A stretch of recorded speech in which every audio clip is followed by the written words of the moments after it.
Welcome to tonight's board meeting. We'll be opening tonight's board meeting with one of our select ensembles conducted tonight by Mr. Leo Lucci. Mike, that's mine. I'll get it. So, Mr. Lucci, you have the floor. Thank you. Thank you.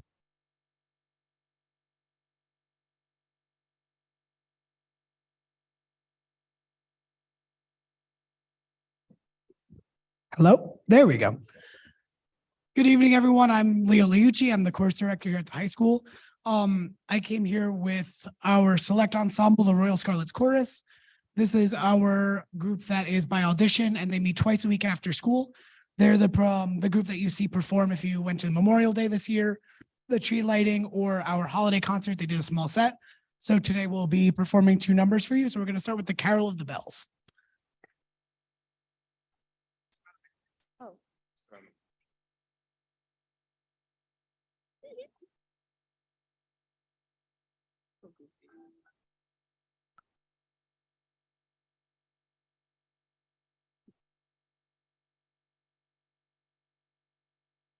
Hark how the bells, sweet silver bells, all seem to say, throw cares away. Christmas is here, bringing the cheer to young and old, meek and the bold. Ding dong, that is their song, with joyful ring, all caroling. One seems to hear words of good cheer from everywhere, filling the air.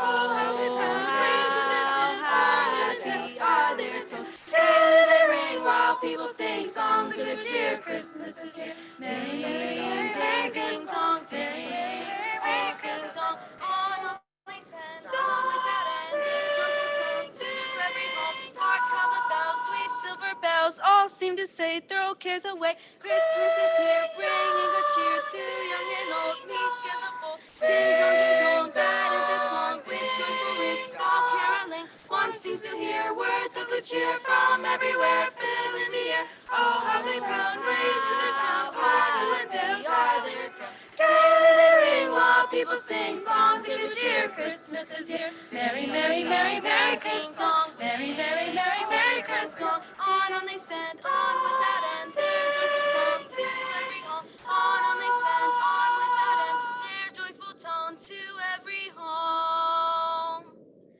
Ding dong, ding dong.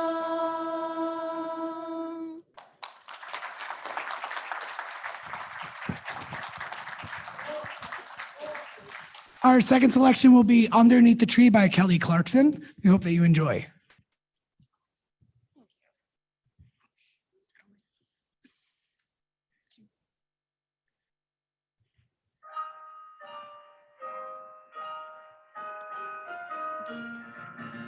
You're here where you should be. Snow is falling as the carolers sing. It just wasn't the same. Alone on Christmas Day. Presents, what a beautiful sight.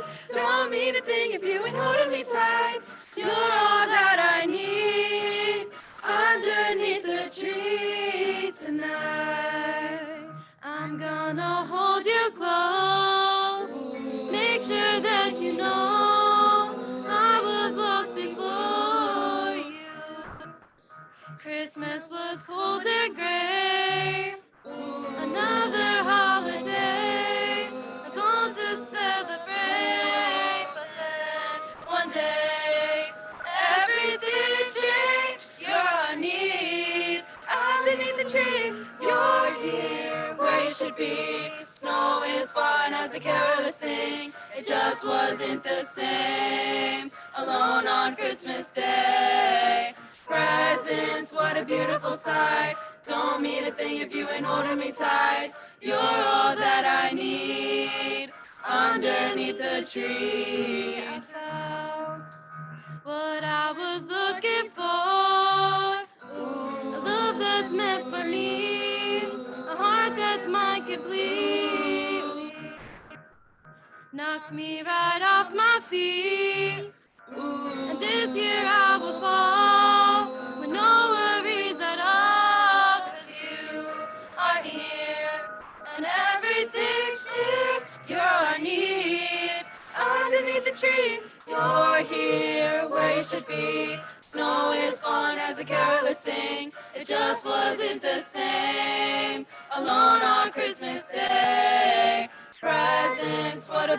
sight. Don't mean a thing if you ain't holding me tight. You're all that I need underneath the tree. And then one day, everything changed. You're all I need underneath the tree. You're here where you should be. Snow is fun as the carolers sing. It just wasn't the same. Alone on Christmas Day. Presents, what a beautiful sight. Don't mean a thing if you ain't holding me tight. You're all that I need underneath the tree tonight. Thank you. Thank you. Thank you. We hope that you enjoy. We hope that you have a safe and happy holiday season and a great new year. Thank you.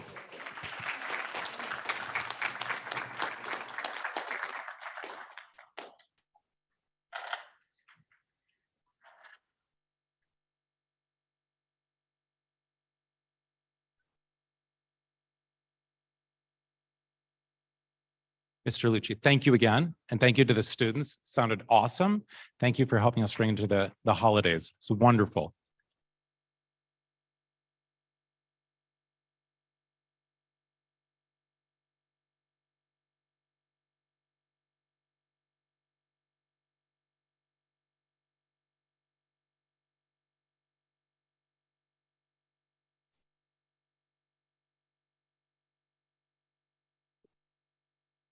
Mrs.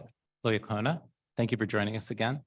Could I ask you to, actually, I think we need a motion to transfer the secretary back to Ms. Loyacona now, because it was a motion to place me in that role. So motion, Yes, make a motion to transfer back to Mrs. Lycoma. Secretary, board secretary. for tonight. Second. Thank you so much.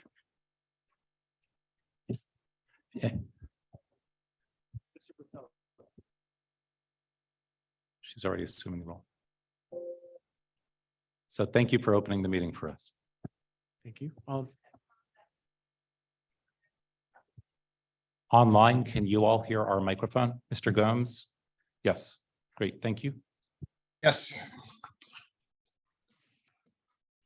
I'd ask everybody to all rise to salute the flag.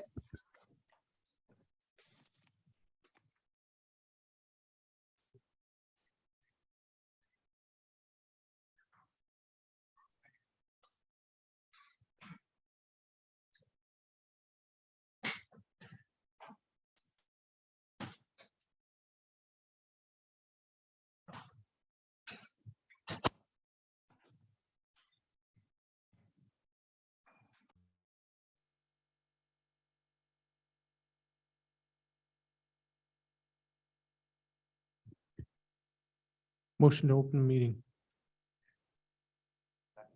Do we? Second.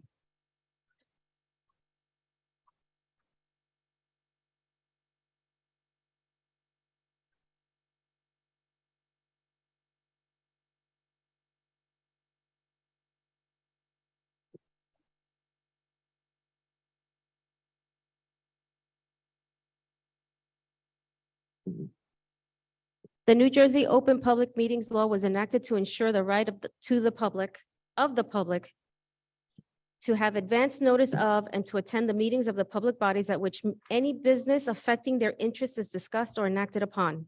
In accordance with the provisions of this act, the Ridgefield Park Board of Education has caused notice of this meeting to be published by having the date, time, place thereof posted in the Bergen Record, Star Ledger, Municipal Building, Board of Education offices, and district website. Public participation will be conducted both in person and virtually through Zoom. All public will be muted throughout the meeting. Public participation comments are limited to 5 minutes. The public will be able to both speak and be seen by the board when participating virtually, telephonically, via Zoom.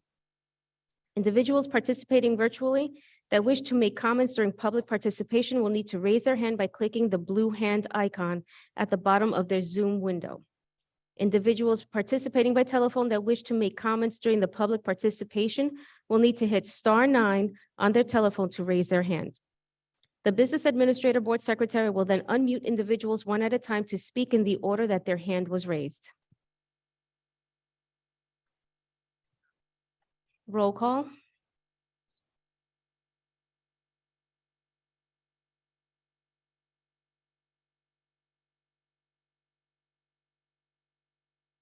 Mr. Phytros? Chris Gibbons? Bernard Gomes? Present. Diane McNeil? Here. Ricardo Martinez? Present. Michelle Orth?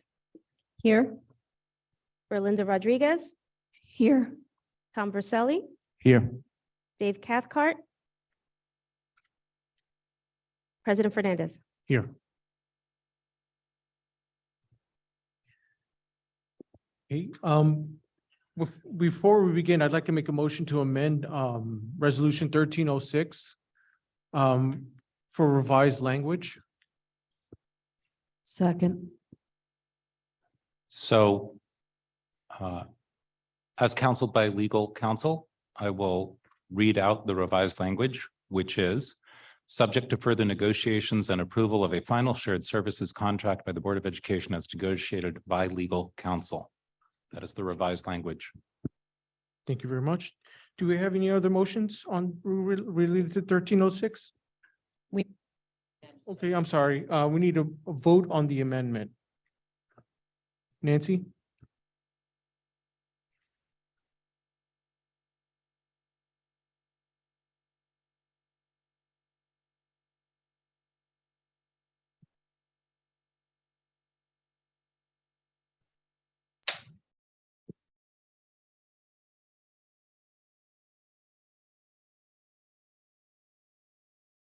Bernard Gomes? Yes.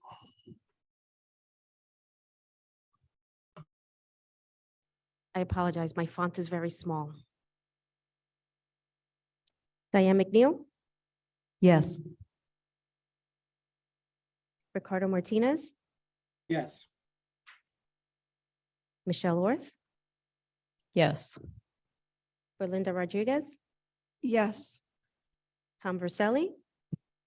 Yes. President Fernandez? Yes. Do we have any other Passed. motions? I'd like to make a motion that we table item 1306. I Pending- second. Pending more information and facts in relation to this motion.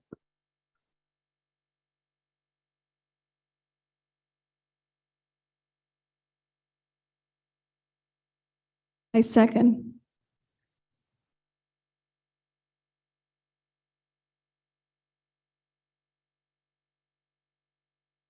Bernard Gomes? Yes. Diane McNeil? Yes. Ricardo Martinez? Yes. Michelle Orth? Yes. Berlinda Rodriguez? Yes. Tom Verselli? Yes. President Fernandez? Yes. Motion passed.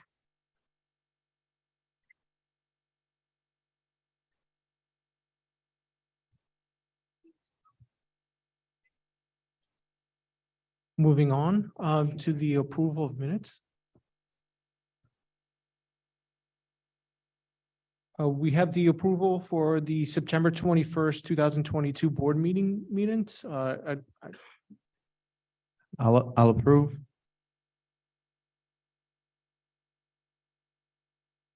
Second. Who seconded?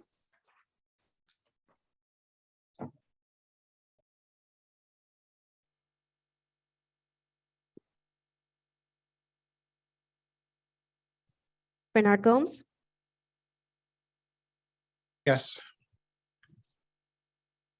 Diane McNeil? Yes. Ricardo Martinez? Yes. Michelle Orth? Yes.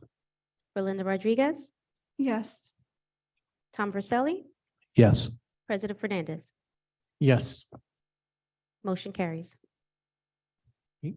Moving on to committee reports, faculties and programs, trustee Rodriguez. Thank you. The Faculties and Programs Subcommittee meeting met on December 12th. Trustees in attendance, myself, President Fernandez, Trustee Orth, Trustee Dr. Martinez, Acting Superintendent, Dr. Haynes, and Trustee Gibbons was absent. We discussed student travel, also the interior design and fashion pathways. Dr. Haynes spoke about upcoming textbook purchases. Our biology textbooks are about 10 to 20 years old, and proposal forthcoming for new world history books for 8th and 9th grade, and new books for the business department. We also discussed the snow days 2022, 2023 were discussed, and we may not have enough days built in this year's schedule. The next faculty and program meeting will include discussion of curriculum guides, specifically in structured language arts. Also, subcommittee, which can I share? Okay. Absolutely. So the Homeschool Connection Subcommittee met on Tuesday, November 22nd. The principal, Natasha Hernandez from Grant School, thank you for coordinating the meeting, was in attendance. Also, Laura Wood, Dr. Mercedes Abreu Haynes, and Simone Annalian were in attendance. We will have a family learning night on Wednesday, January 25th at 6 p.m. at Roosevelt School Cafeteria. And I just want to publicly thank all the principals, particularly the principal at Roosevelt School, for allowing us to use Roosevelt School. Transportation will be from Grant Schools and Lincoln Schools will be provided via bus, and we will be leaving from Lincoln School and Grant School promptly at 5:45, and we will come to Roosevelt School. We'll go to Roosevelt School for the family learning night. Should have received the link. Thank you so much. Moving on to our other subcommittee with social and emotional subcommittee, Dr. Martinez. Well, the Social Justice Committee will be soon releasing a statement on the use of the N-word in our schools. It was agreed by the committee that both the flippant use of the word and the weaponized use of the word really have no place in a learning environment. And we'll be looking at different ways to inspire not using it, as well as use discipline or other means to make sure that our learning community understands why the word is problematic, and to address its frequent use in our hallways and sporting events and in society at large. That aspirational document will come out soon and go out to the entire learning community. Thank you so much. Moving on to buildings and grounds. Trustee Cathcart cannot be here, so I'll be reading his statement. The committee met on December 6th, where we reviewed the presentation about the village's master plan. During this meeting, we discussed the urgency of the overcrowding and the needing for space, and developing some sort of subcommittee for future board members and future board subcommittees to come up with a long-range plan and getting the community involved. Basically, that's where his notes stated. Thank you. Finance and insurance, Trustee Gomes. Thank you, sir. The Finance Committee met on this past Monday, December 19th. The state monitor was not in attendance at that meeting, but he did call me the next day just to touch base and go over a few things. We did discuss the proposed shared services agreement with Little Ferry, which he explained was primarily a financial decision that he was making and why he proposed that. We also discussed some of his concerns, such as the declining enrollment in students in the district and how it may impact us with respect to state aid. During the actual finance committee, the members that were there, we discussed the budget and the completion of the audit. It's expected that will be completed late December, early January, with the estimated return of February 2023. And the hope is that we will not have any negative reports on us. We had one last year from the stale checks, and we're hoping that we will have no more of those. We also discussed busing. There's a memorandum of understanding with the bus drivers for the random drug testing. We also discussed, the number of buses we're seeing in town. I particularly seen a lot of buses from Leonia. It was explained to us that, when drivers are out, we do have a shared service with Leonia. So they pick up those routes for us. We're also discussed the fact that we're going to try to maybe eliminate some routes that we're paying the South Bergen Jointure approximately $150,000 a year. So we're hoping that with our full-time drivers and possibly a new part-time driver, we'll pick up those routes and save the $150,000. We discussed a translation service that was proposed by Dr. Haynes. There's a budget for approximately $30,000 to have someone translate when parents come to the buildings and need help understanding things. The proposal would be for us to have an online service which can be called upon for various languages and would be available at any time that we need it. Then the rest of the meeting really centered around the proposed shared service agreement with Little Ferry, which there's a lot of questions. And we're going to have to follow up with that. The last thing we discussed was I brought up the concern over cyber liability because so many schools in New Jersey have been under cyber attacks. So our BA is going to look into the cost of maybe increasing our liability coverage. Thank you. Thank you so much. Policy, Dr. Martinez.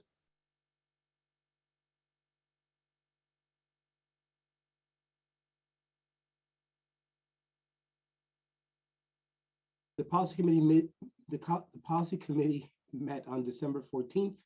In attendance were Dr. Haynes, Trustee Rodriguez, Trustee Orth, Trustee Fernandez, and myself. Among the topics discussed were the couple of HIB incidents that are on the agenda tonight and what the board's options are in terms of a final decision.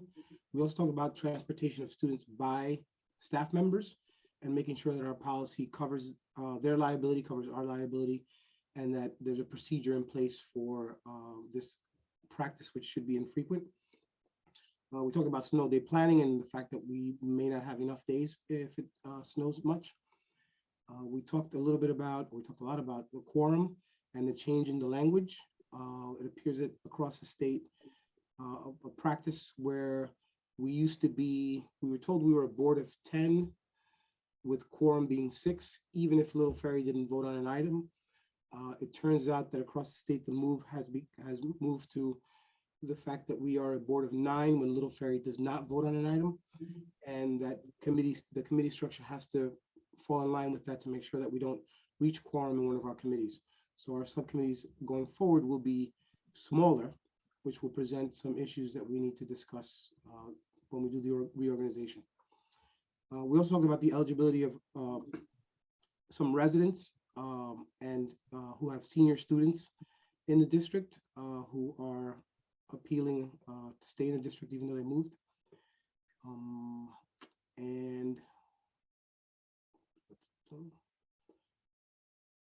And off topic, we're giving a green light to our BA to have the New Jersey school boards review all of our policies. It's a free service they provide that's included with membership, and we hope that that'll shore up our policies going forward. Thank you. Thank you so much. Personnel Committee met on December 12th. Those in attendance was State Monitor Egan, Dr. Haynes, Trustees Rodriguez, Verselli, Cathcart, and myself. During that meeting, we discussed various topics regarding, building our respect with the community, being more active, introducing the ROTC program, restoring respect to community, major concerns being situations with pending lawsuits. Basically, we as a subcommittee, we wanted to be able to show the public that our two districts are moving forward together. We discussed overcrowding in our buildings. We were considering initiating the RFP for the superintendent search.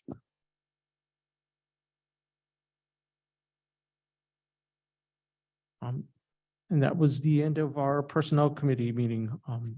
Moving on to negotiations, trustee Verselli. As per, just as the last meetings, as per State Monitor Egan, we held off negotiations until the new year. Nothing to report then. Thank you so much. That would conclude our community meetings and reporting.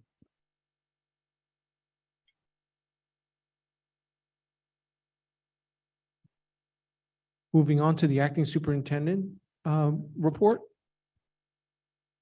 So the acting superintendent is going to defer the floor to Mrs. Jamie Hasselberger for a presentation on early decision.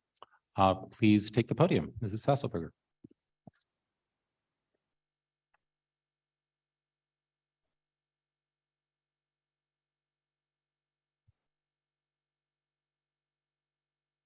I'm going to turn this slightly so I can kind of see everyone. Thank you for having me this evening. My name's Jamie Hasselberger. I'm the supervisor of the guidance department here at the high school. Thank you for the opportunity to speak tonight. I wish I could speak about many of our programs that are happening here in the high school. I hope that our students go home and speak about the great things happening. If you follow our social media platforms or come to any of our events, you'll see day in and day out the great work that's being done here. But I would like to highlight a few programs that come out of the guidance department. To start, we are continuing Scarlet for a Day. It is our 4th year. It has always been run by our freshman counselor, Miss Anderson, who is at Little Ferry 2 days a week and with us 3 days a week. This program is where we invite our 8th grade Little Ferry students to Ridgefield Park, and they're Scarlet for a Day. They are paired with one of our students who have like interest, and they follow one of our students' schedule to see the day in the life of a Scarlet. They take the bus over with our high school students in the morning. We meet in the conference room to start their day. They experience the lunchroom straight through the end and taking the bus home. So far, we have had 6 groups of 8th grade Little Ferry students, so a total of 59 students have participated already, and we'll have 2 more groups to round out the class of 94 students in January and February. So thank you to Ms. Anderson for continuing that program. In supporting our Ridgefield Park Board of Education District Goal number 3, where we expand multiple pathways for all students to prepare for college and career options, the guidance department has created a program called Future Fridays. It's a career exploration program where we invite people in a variety of careers to come and speak to our students. An email is sent to all of our students. I actually send it to all of the parents as well, so you know what we're doing here to encourage your child to attend. And you can see what we've already, or who we have already had, including 3 alumni, which is really important that students who went through these halls, who sat in our classrooms, are speaking to our students to say, I sat here and you can do the same thing. Our first one that we had was Mr. Ochoa, class of 2009, manager of fan engagement for the New York Knicks. And he, explained his path and how he got to where he was.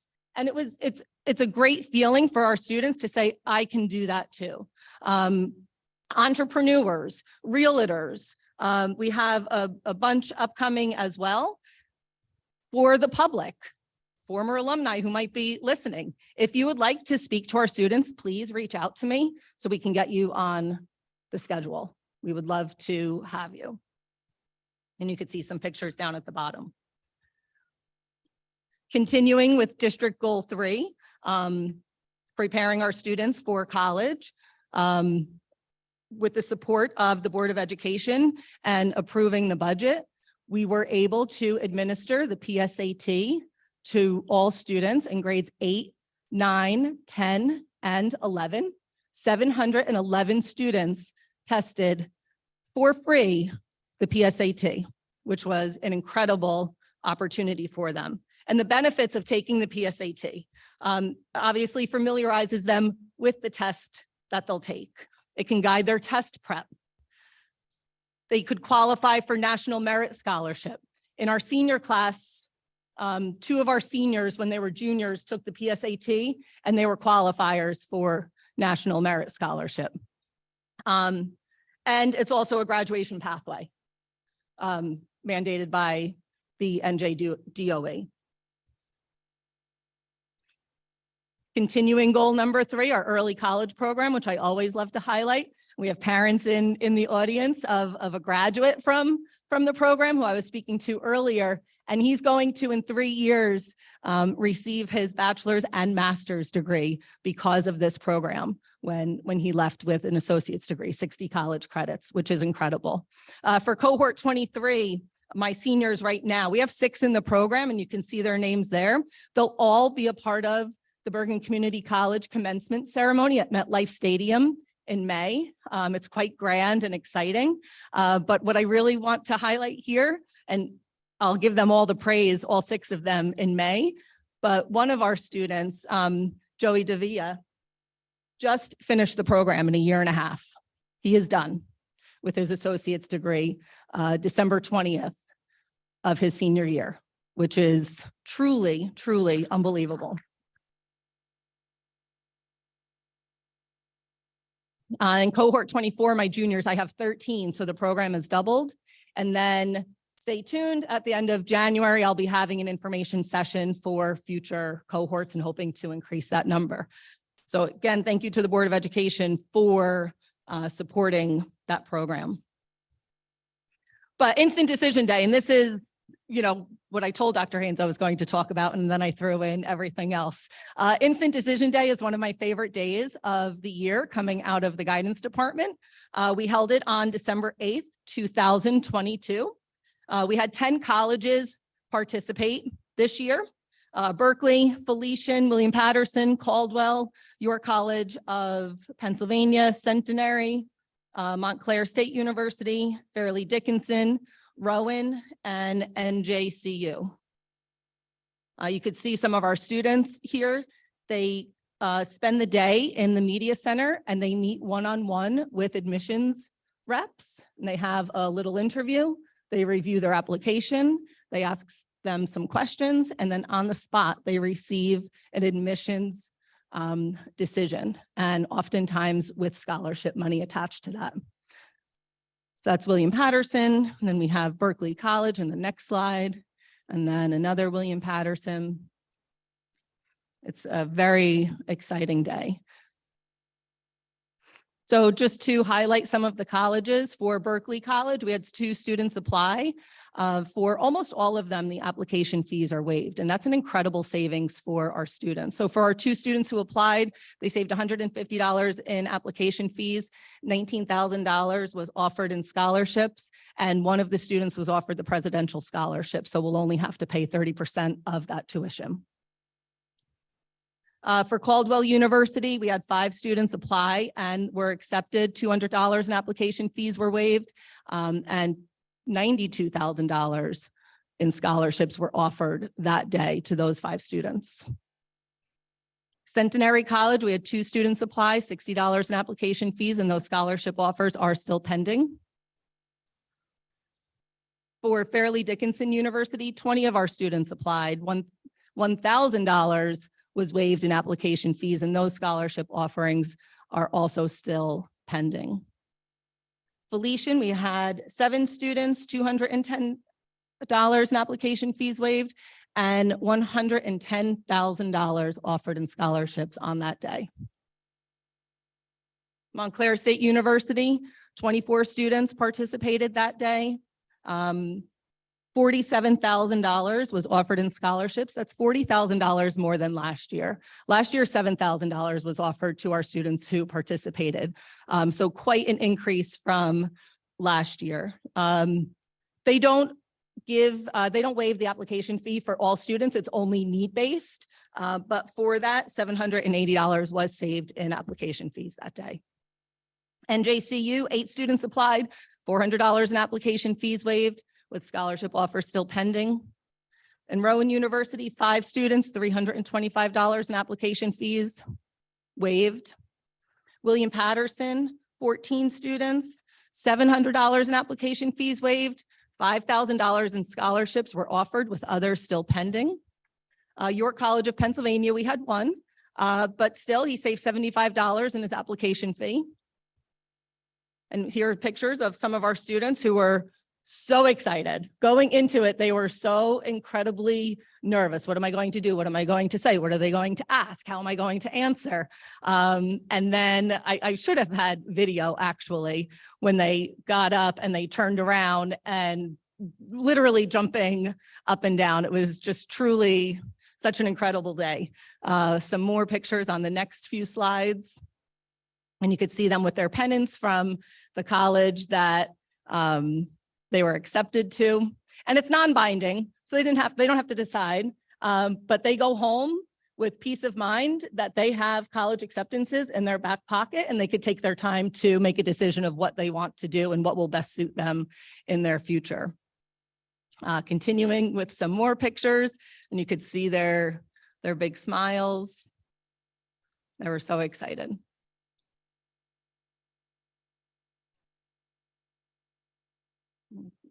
I do have a picture of the high school counselors here because it is because of them that a program like this happens. Miss Hameda, Miss Kopek, and Mrs. DiMiola, they start this process in the summer and reaching out to the different college reps and organizing the day, organizing all of the students and the applications.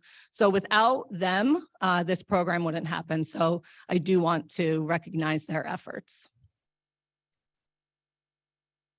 So in total, we had 28 seniors participate, 90 applications were submitted for those colleges, $3,855 was saved in application fees, and $274,000 was offered in scholarships on that day, with more to come. So that is an incredible day for our students and something that we should be very proud of.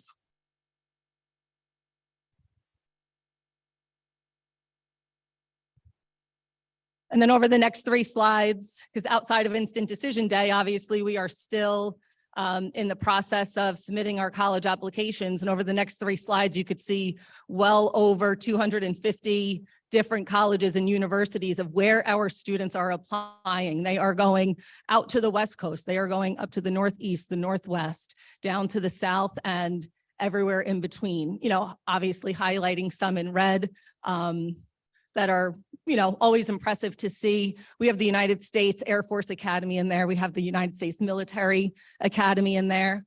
So our students are expanding. Our students are taking what they're learning here and they're ready to move on and do great things outside of the walls of Ridgefield Park High School. And then just 1 more or 2 more slides. I think it's important too, because of our population. This is directly from Naviance. That's the program that we use to submit our college applications. We currently have 88 applications to colleges, HBCU colleges, historically Black colleges and universities, and Hispanic serving colleges. So our students are expanding across the country and looking for what best fits their needs and interests. So why not RP? Thank you so much for your time. I appreciate you listening, and have a wonderful holiday and a happy new year. Thank you.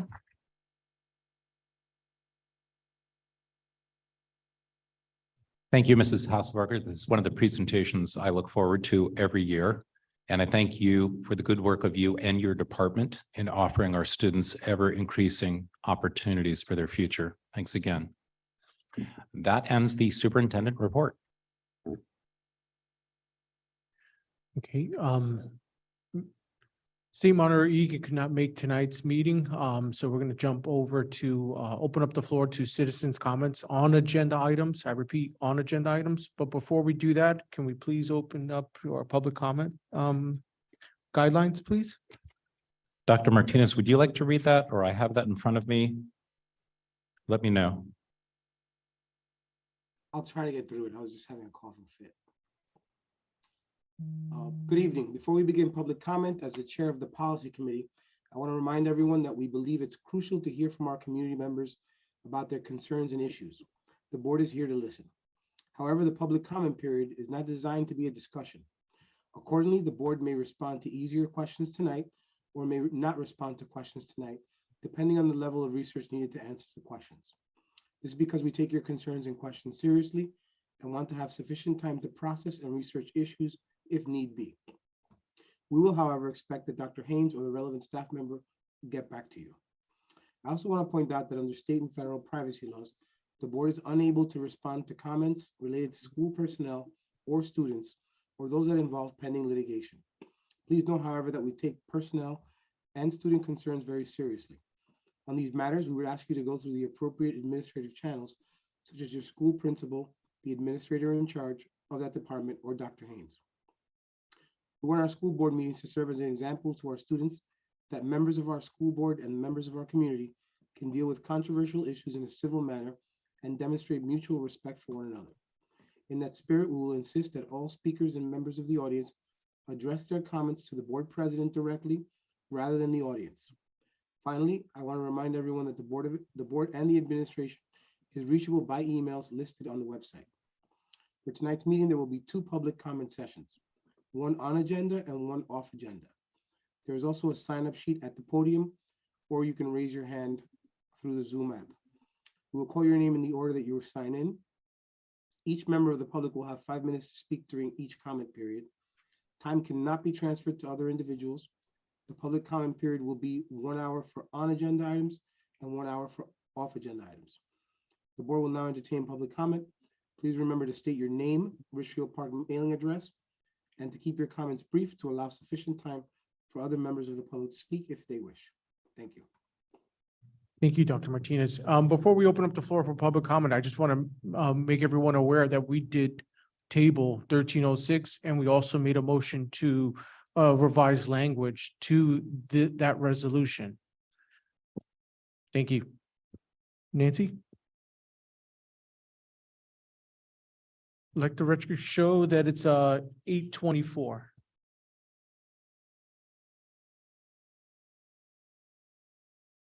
Susan DeSantis?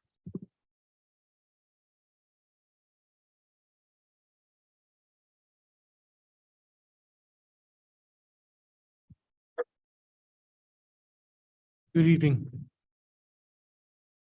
Susan DeSantis, 15 Homestead Place.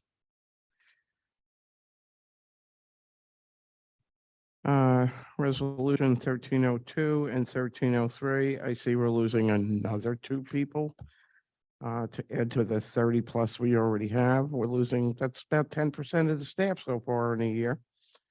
1311. So now we're going up another $36,000 to add to the phenomenal amount we already have to keep Dr. Mender sitting home. Tabled resolution 1306. There's a lot to say about this. Diane Zeman is the one that basically started this program. She recruited it, the kids, she did the grant, she did all the work for it. She has $1 million coming in next year, 68 students coming in, and now you're going to turn it over to Little Ferry, who has 0 program at all, and hire somebody from there to run our program. Why? As I mentioned before, public speaking was that we already tabled that. We already tabled that resolution. Yeah, well, it's still on the agenda. It's just laying on the table. Typically, it would be difficult for us to answer questions when we're still seeking those answers ourselves. That's why we tabled it. Respectfully. Well, it's not like the community is ignorant to know, what's going on, and this was being pulled tonight, right before Christmas. Like everybody would stay home and this would just go through and nobody would know. We knew why you wanted her out of the position as middle school principal, where she was doing a good job and the parents and kids were happy with her. And now you're trying to take her out of this, which we said before you pulled this tonight. I hope you're gone in January. Dr. Bender needs to come back and get this district back to where it belongs. Thank you for your comments.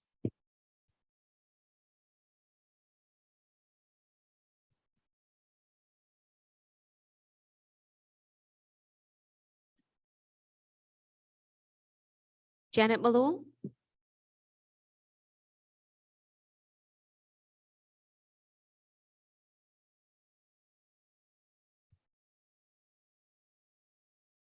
Good evening, miss. How are you?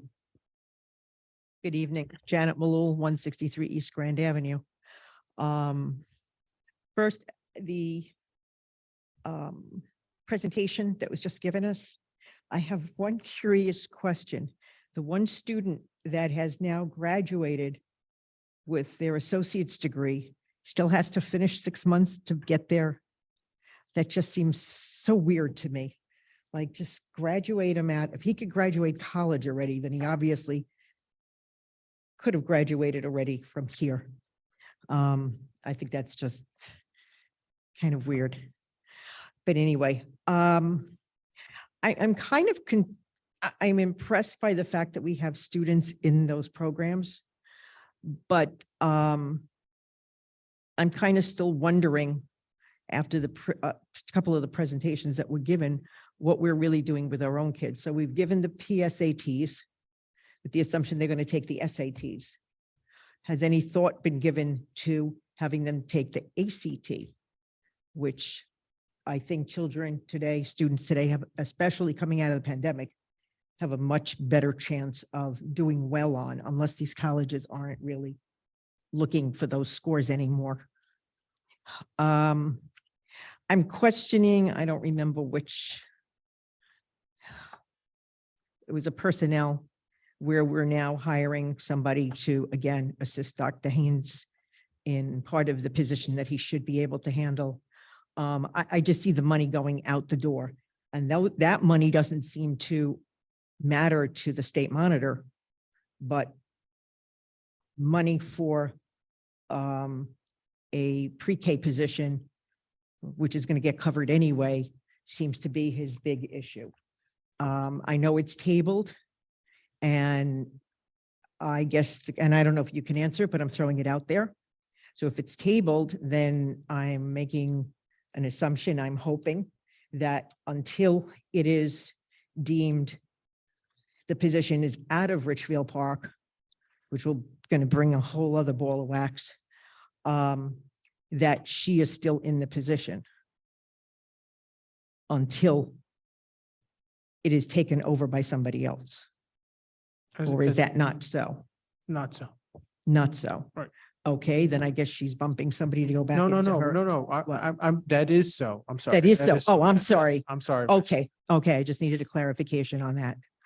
And beyond that, that's about it. Thank you. Thank you for your comments.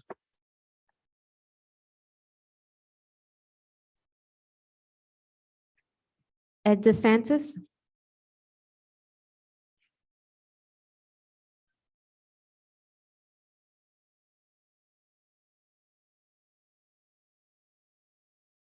Good evening. Good evening.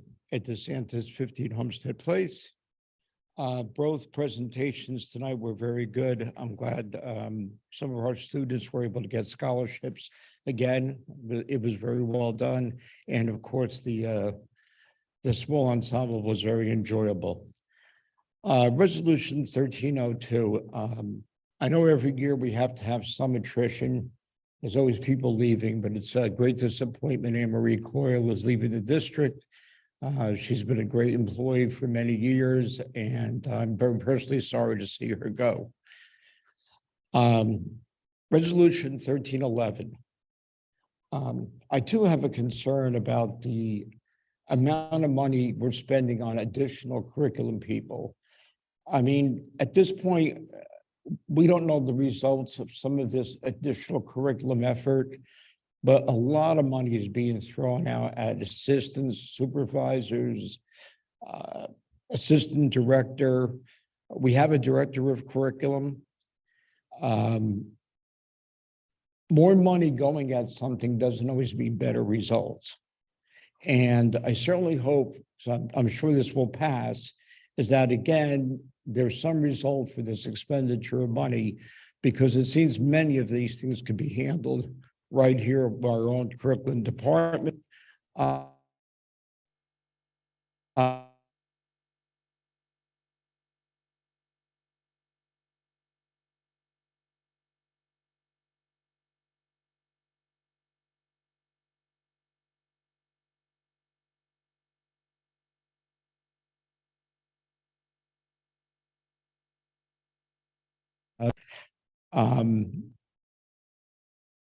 Technical teachers who have tenure would not get a teaching position.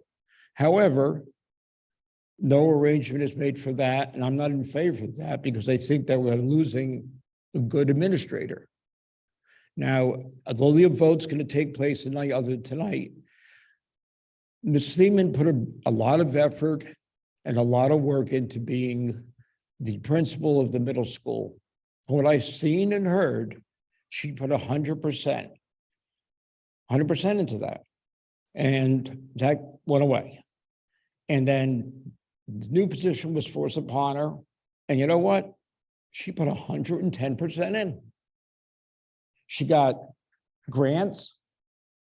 Now, Diane Seaman deserves a clapping because she does. She did this. And now it's attained additional money to cover her salary. I'm surprised that this resolution even came to the table. And I would hope that we maintain our after-school program here with the money we've received. I'm not even sure what happens to our money if we don't have the program here. Do we have to give it back? But I certainly don't want to lose someone who's put that much in, despite the diversity, the differences that have occurred in what people's opinions are of whether she should have the job. I hope that we keep her, and I would like to know what's going to happen January 1st. I think you said she'll continue as it is now. I'm sorry, I think it's going to continue as things are now. She'll be the director still January 1st? Yes, sir. Okay. Just to promote more transparency, the board needed more thoughtfulness on the understanding of what we're voting on. We needed more information. So being that we have, 3 board members that are not going to be here in January, it was the best position to have the new board make this decision going forward. Basically our motions, our feelings were that we just didn't have enough information to make an accurate decision. So why rush a decision, an important decision, relying on a specific program that we just jump-started? And again, I want to get back to you on whether or not her current role had a specific contract related to that current role right now. So let me get back to you on that, if you don't mind. Does there need to be another resolution to continue it past December 31st, at least temporarily? No, not from legal counsel. We did not get any guidance on that, sir. Okay, all right. Thank you for the answer. Thank you. I can just jump in just to clarify so everyone can hear this. Ms. Thiemann in that position will remain in that position unless and until the board takes some action. Thank you, Mrs. Wright. Christina Ramos.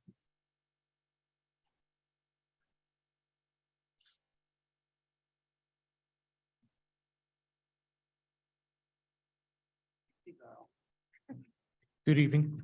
Good evening, Christina Ramos, 382 Teaneck Road. I just basically have I know we've already discussed Resolution 1306.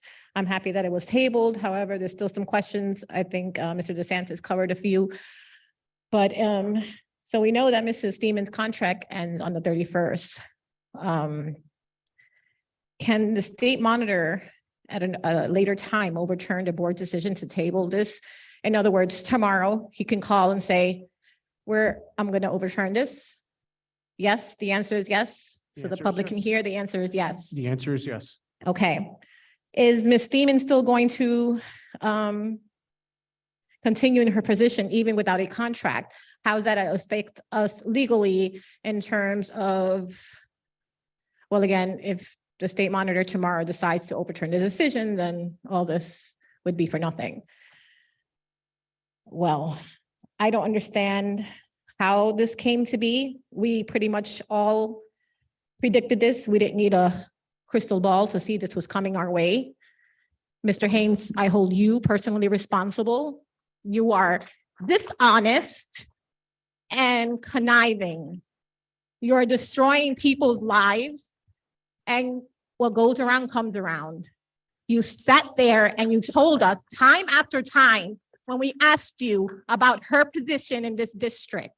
We asked you directly in every way we possibly could, and you lied to us. We knew you were lying, but we wanted you to publicly do it. I guess you have no shame, do you?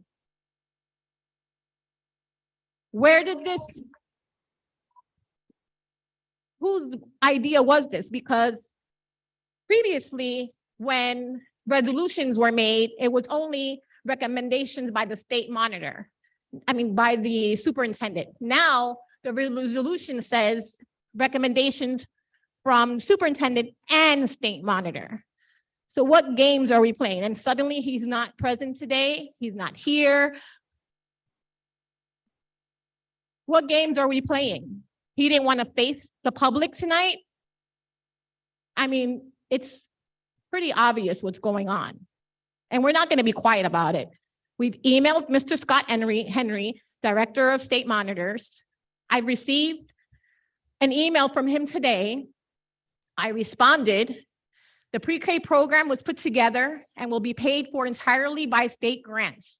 I don't see how this position that is fully covered within the state funds we will receive could have any negative effect on us financially.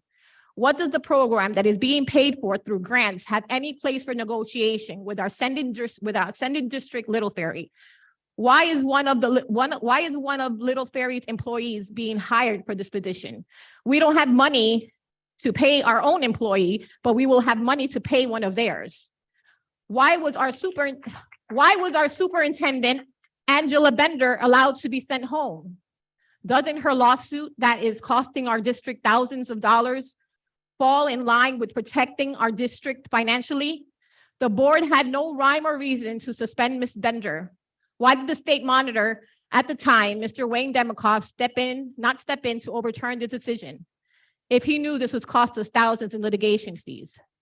Mr. Egan is worried about reinstating a busing coordinator who broke the rules and the law, but he doesn't bat an eyelash to determine that our superintendent, Dr. Bender, should be returned to her position immediately to cease further litigation fees. Instead, we are paying two full-time superintendents, one who does nothing but pass his work down to others, and another one who is paid to sit at home.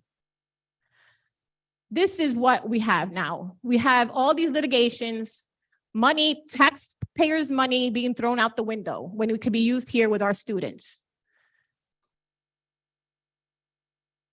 Why? You don't care about anybody? You don't care that Mrs. Steeman served here 25 years? This is how you treat your employees?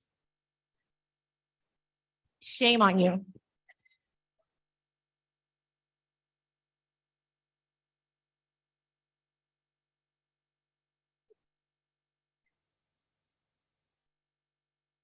John Rafferty. Good evening. Gentlemen, ladies, I'm going to start this meeting off with some good news. Sir, state your name and your address, please. John Raftery, 54 Euclid Ave. Last 3 months in transportation, in dollars in overtime.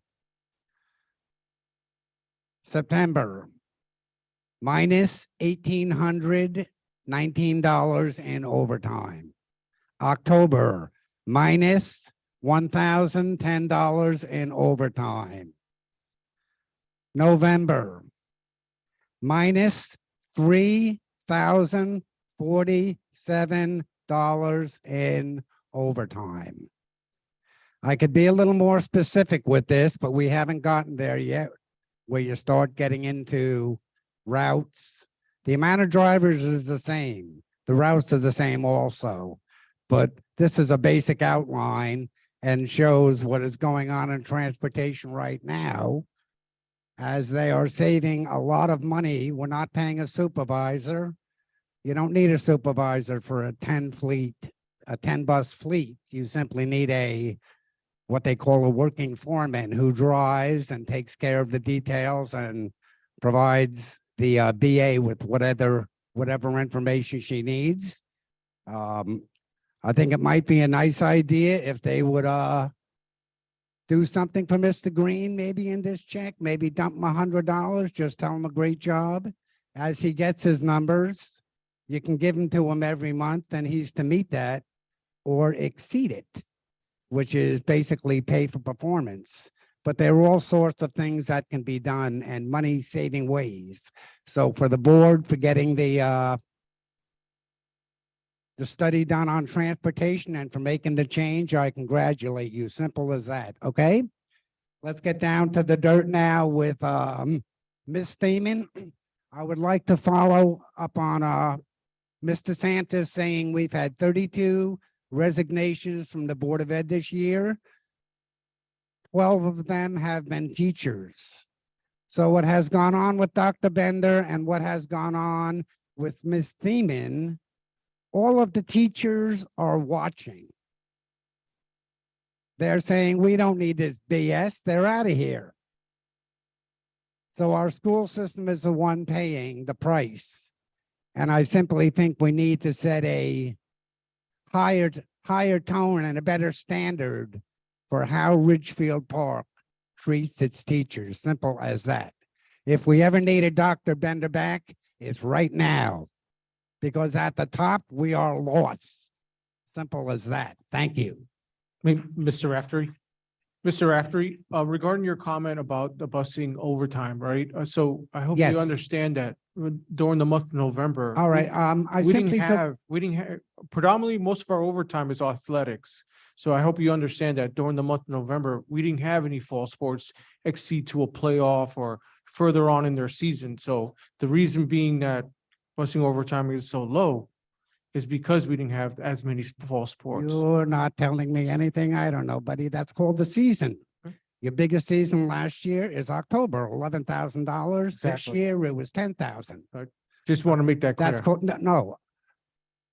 But the point is, in 2022, you cut about 45% the following month, okay? Steve Green cut almost 90%. Thank you for your comments. A lot of money. I understand your point, and there's a lot more things you can go into, but I just want you to understand where I'm coming from. Thank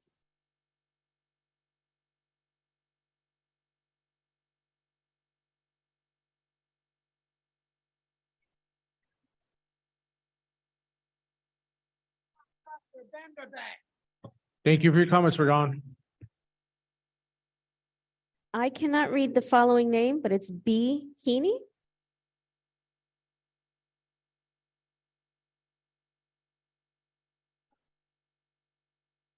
Good evening. Hi, I'm Brianne Heaney of 9 Hazelton Street, Richfield Park.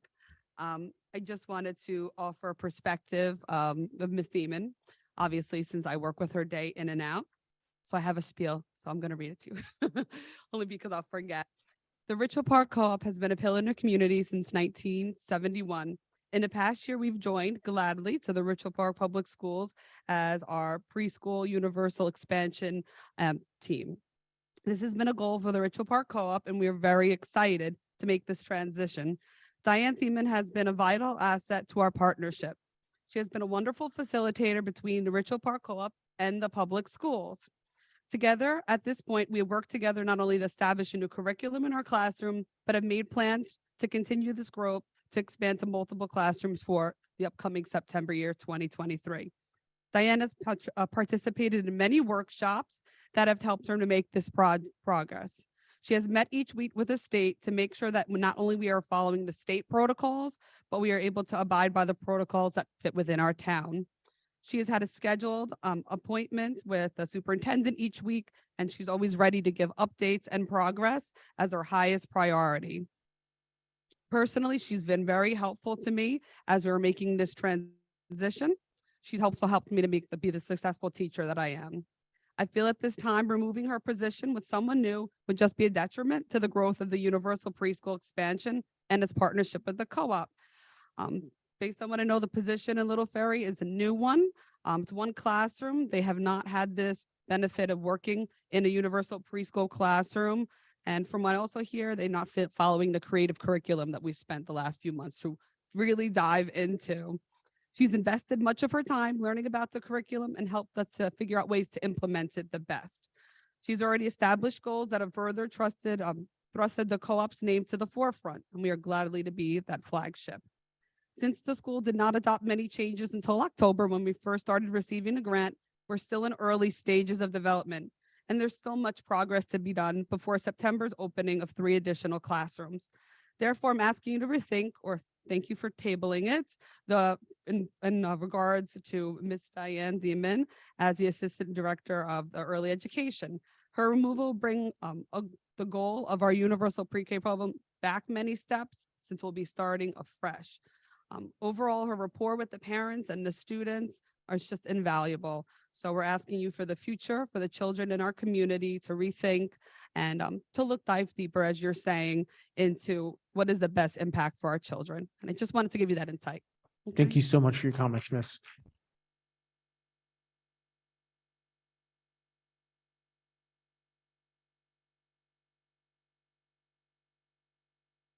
Lori Passio.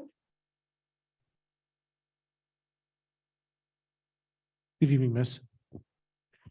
Good evening. Lori Pasiak, 15 Webster Street.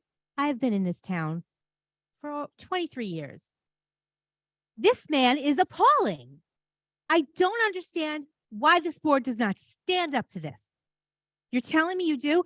3 of you are going home because of last election. I swear to God, if I have anything to say, 3 more of you are going home the next one. I'm done. They're done. We are all done with his baloney. I really want to say something worse, but I'm a PTA president and I don't want to do that. You are a miscreant. I don't even understand how you got into education. I'm just done.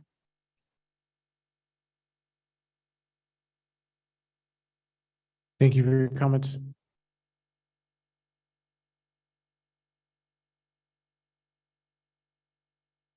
Jay Sean Sadler.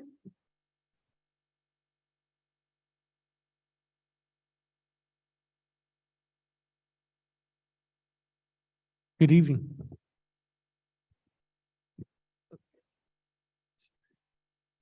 Hello, good evening.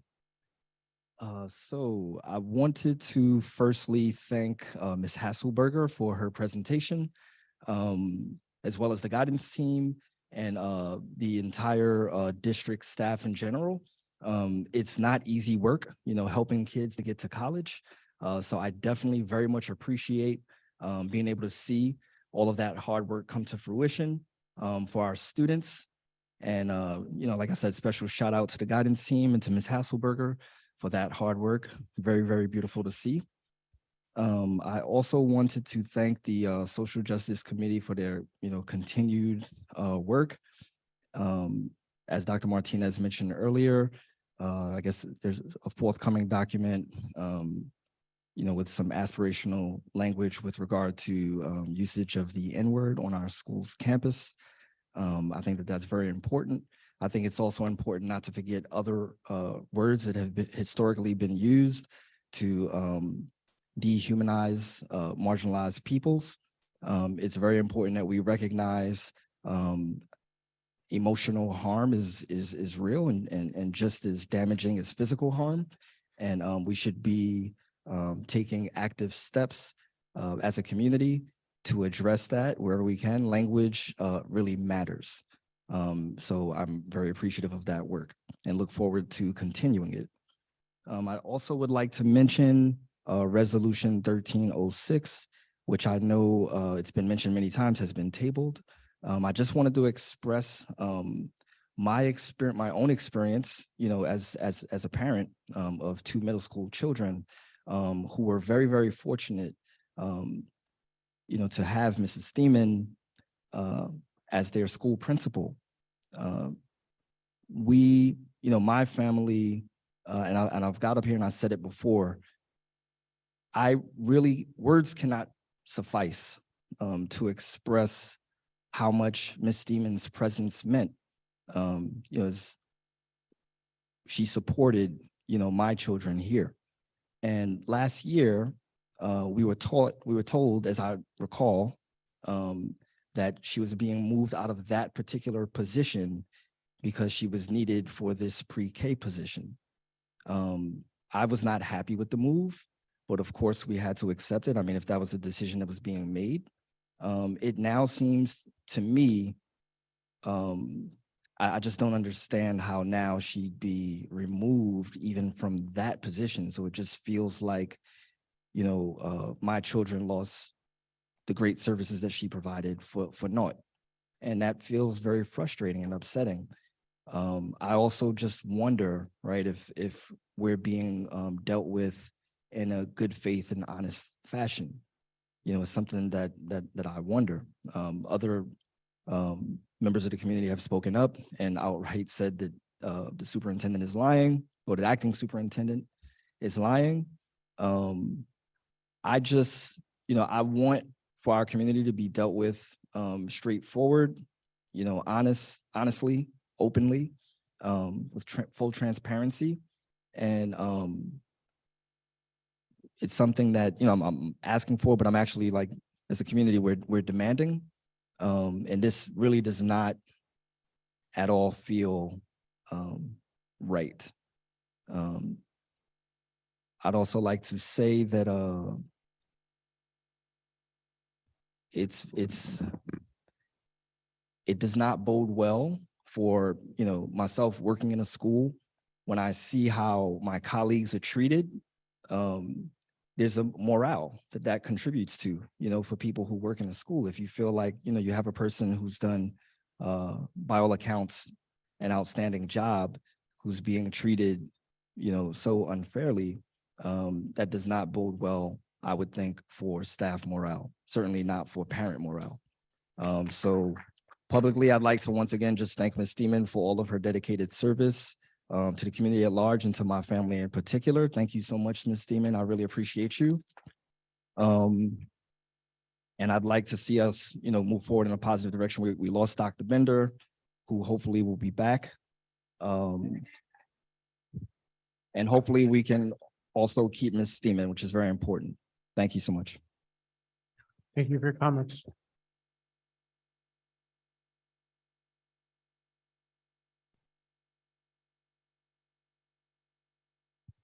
Okay, not seeing any hands, not seeing any other further individuals signed up.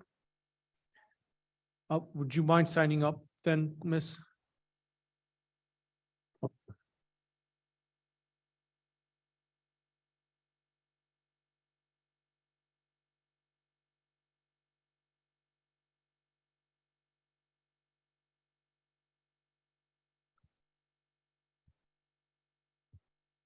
Good evening, Miss. How are you? Good evening.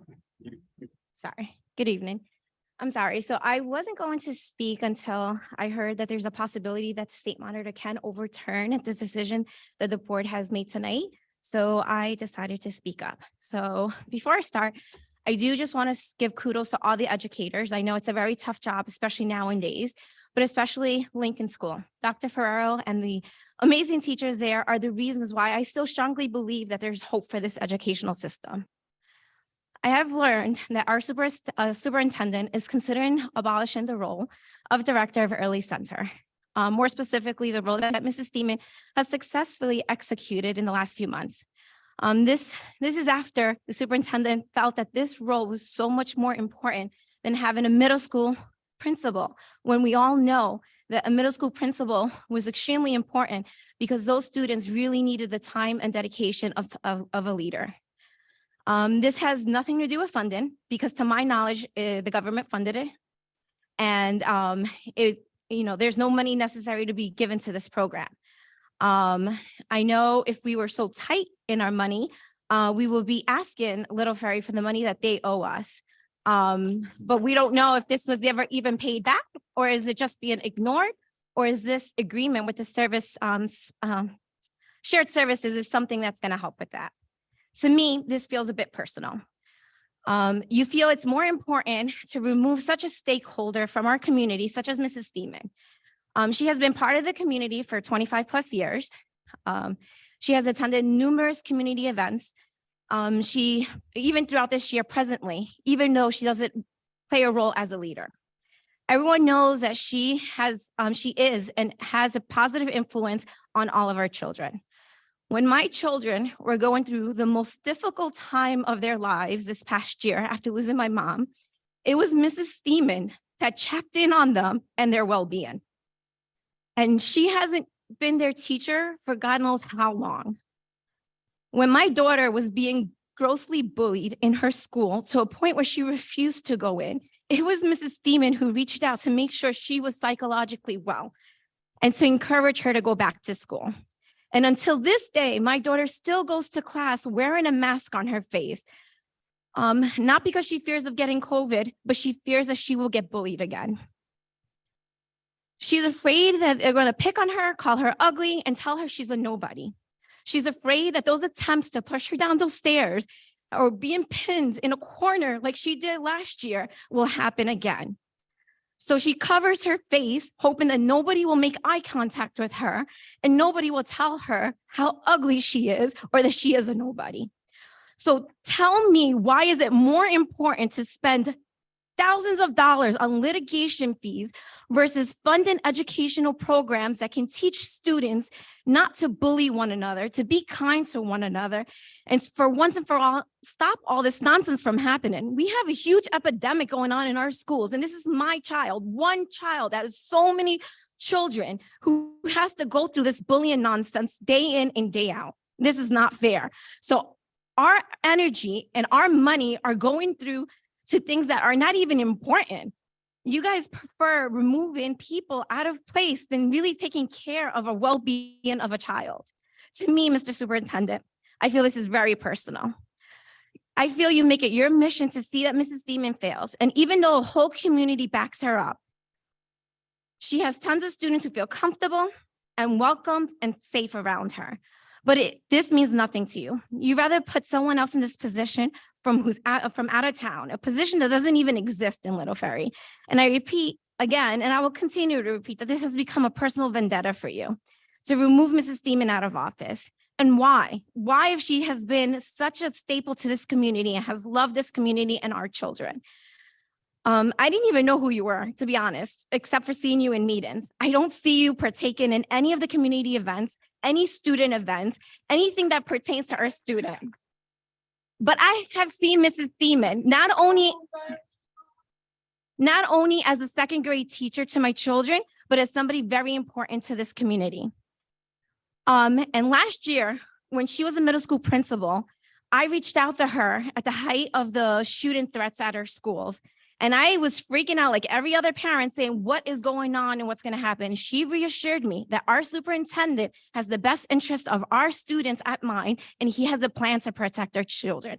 This woman who said all these nice things about you is the same woman you're trying to remove and take her out of her position. Not everyone's perfect. And I believe that the only perfect man died on the cross. However, I prefer an imperfect human being who cares truly and deeply about our kids and keeps them safe than any other materialized person that you can put in front of our eyes. My last comment is for the state monitor. Since we all know that he has the last 30 seconds, the last word on this and can overturn the decision to table this, we're asking you to please listen to the community. Please be our voice since we don't have a voice and we haven't been heard in many, many years. Please do the right thing and do not go through with this. Don't be part of the problem. Please be part of the solution. Thank you. Thank you.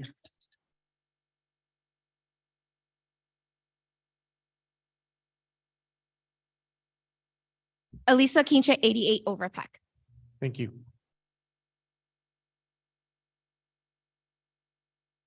Sir, I don't know, I can't read your name. You can please proceed. Please state your name and your address, please. Yeah, 220 Preston, Carl Martz. Alrighty, so I mean, everybody has said what they had to say with a passion. I applaud you guys, by the way. Every quarter, we get a form stating that 58% of our taxes, I mean, we pay 50%, 58% of the taxes here in town. And I'm trying to figure it out. You know, what's the issue? Situation with Dr. Bender, I'm not too familiar with that, but after hearing them talking about it, you know, really disappoints me of all the legalities and everything that we have to pay for. So I'm not sure on why so much money is just being drowned in our town. There was one thing that somebody said, honesty. For the time that I've been here, I don't think that Ridgefield Park has been really honest with their residents. That's what I think. Thank you. It kind of stinks because when it's coming about dealing with our children, especially our children, and you know that because we spoke personally, you and I, Haynes. I want to make sure that I feel safe as a parent in regards of what our teachers are dealing with our kids, whether pandemic-wise, problems, whatever the case may be.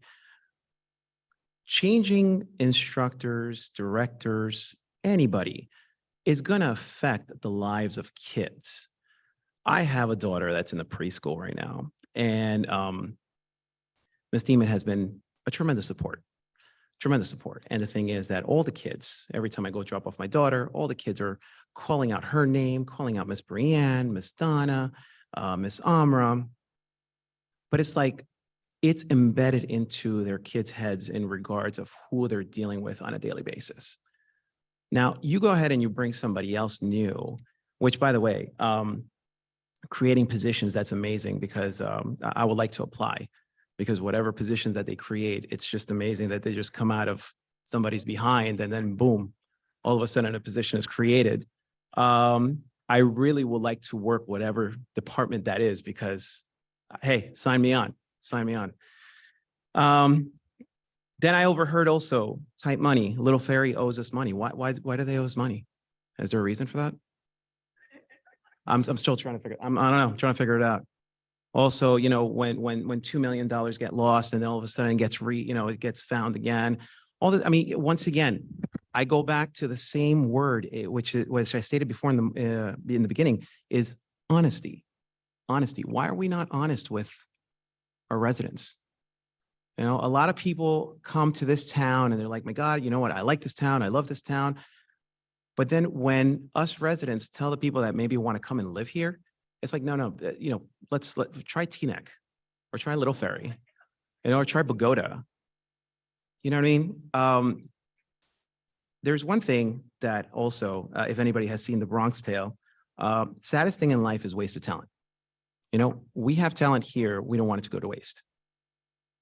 What's going on?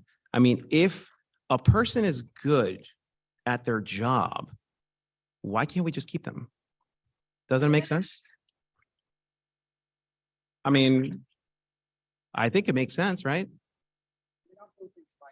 No, I know. So, you know, I'm not here to go ahead and argue, you know, scream with passion, which I respect everybody that has done that. But put some sense into it.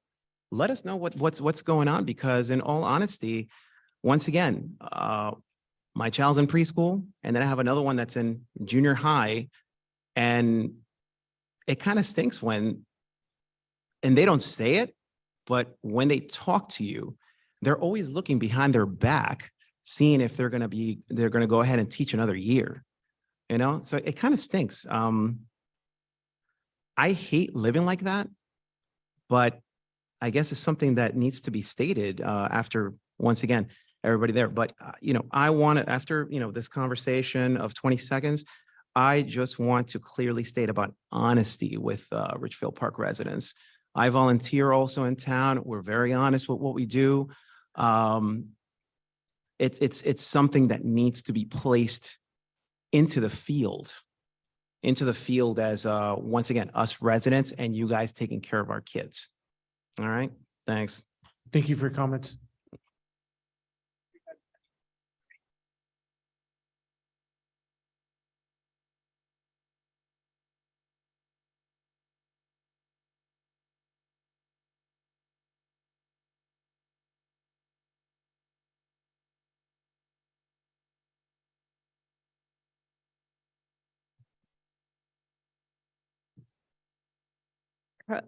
Carola Fernandez. Hi, good evening, miss. How are you? Good evening. Carola Fernandez, 33 College Place, Ridgefield Park. I don't have a specific speech prepared. I'm just going to say what's on my mind and my heart regarding 13.06, Mrs. Steeman specifically. So I have a child in high school, and I also have a child that goes to the nursery, the co-op. So it affects me personally with two of my children. Mrs. Steeman was the middle school principal when my oldest daughter was in middle school. She's now a freshman at the high school. And even though that wouldn't be her designated principal any longer, she misses her terribly. She went through some emotional and psychological issues last year, and Mrs. Steeman was there for her 150%. I don't want to be repetitive to what Carl just said, but honesty plays a huge role. I have worked at a specific company for 21 years, and honesty and loyalty are very hard to come by.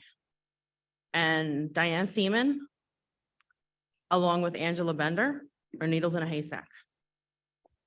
Thank you. Thank you for your comments. We're going to promote the next two speakers online before going back to person. Good evening. How are you? Hi, can you hear me? Yes, ma'am. Okay. Hi, Sharon Ramirez, 205 Overpeck Avenue. First, I want to start off with wishing everybody a happy holiday.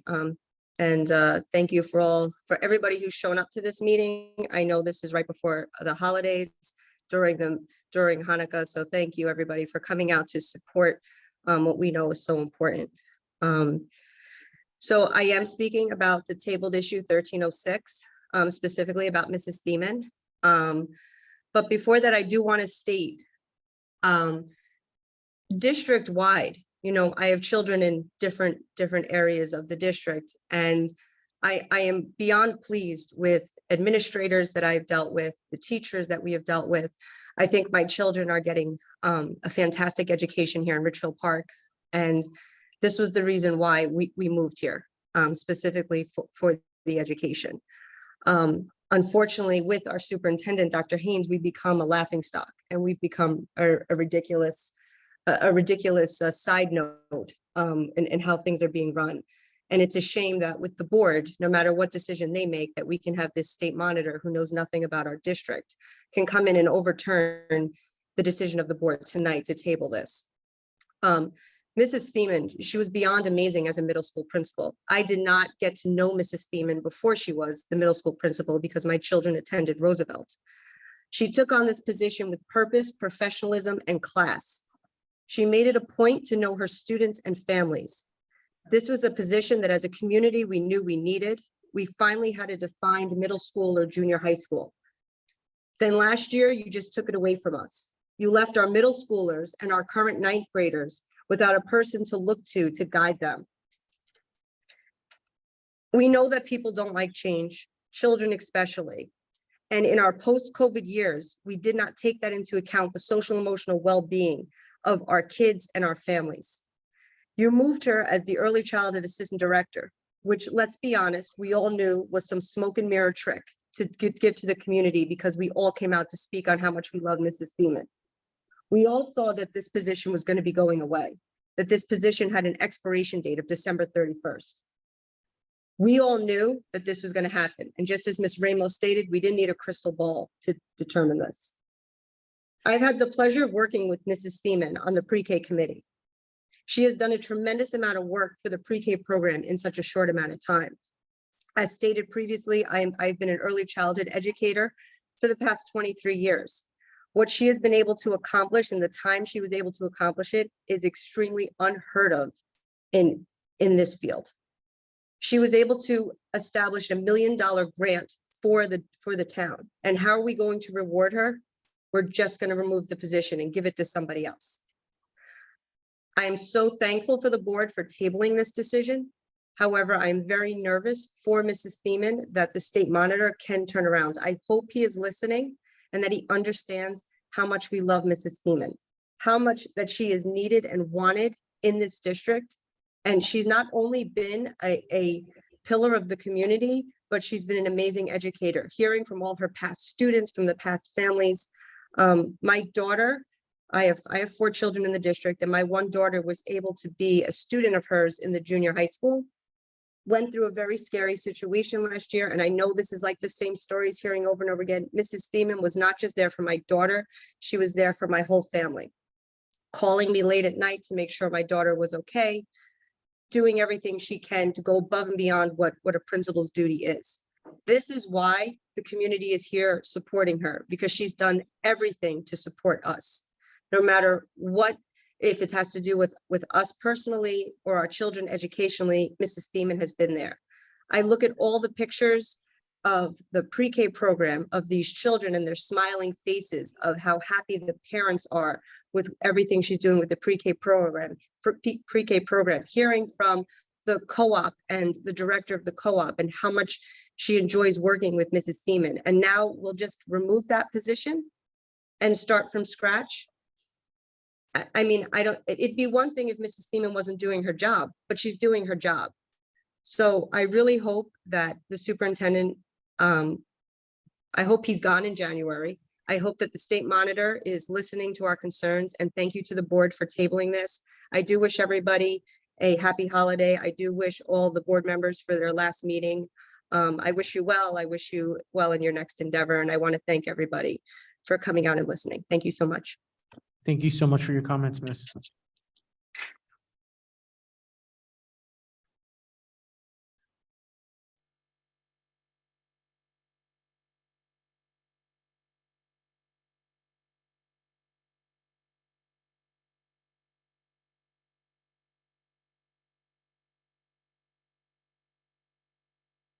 Good evening, Miss.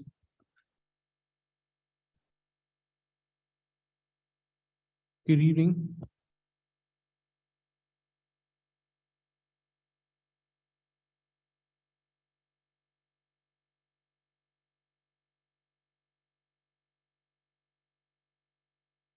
Should we promote the next person?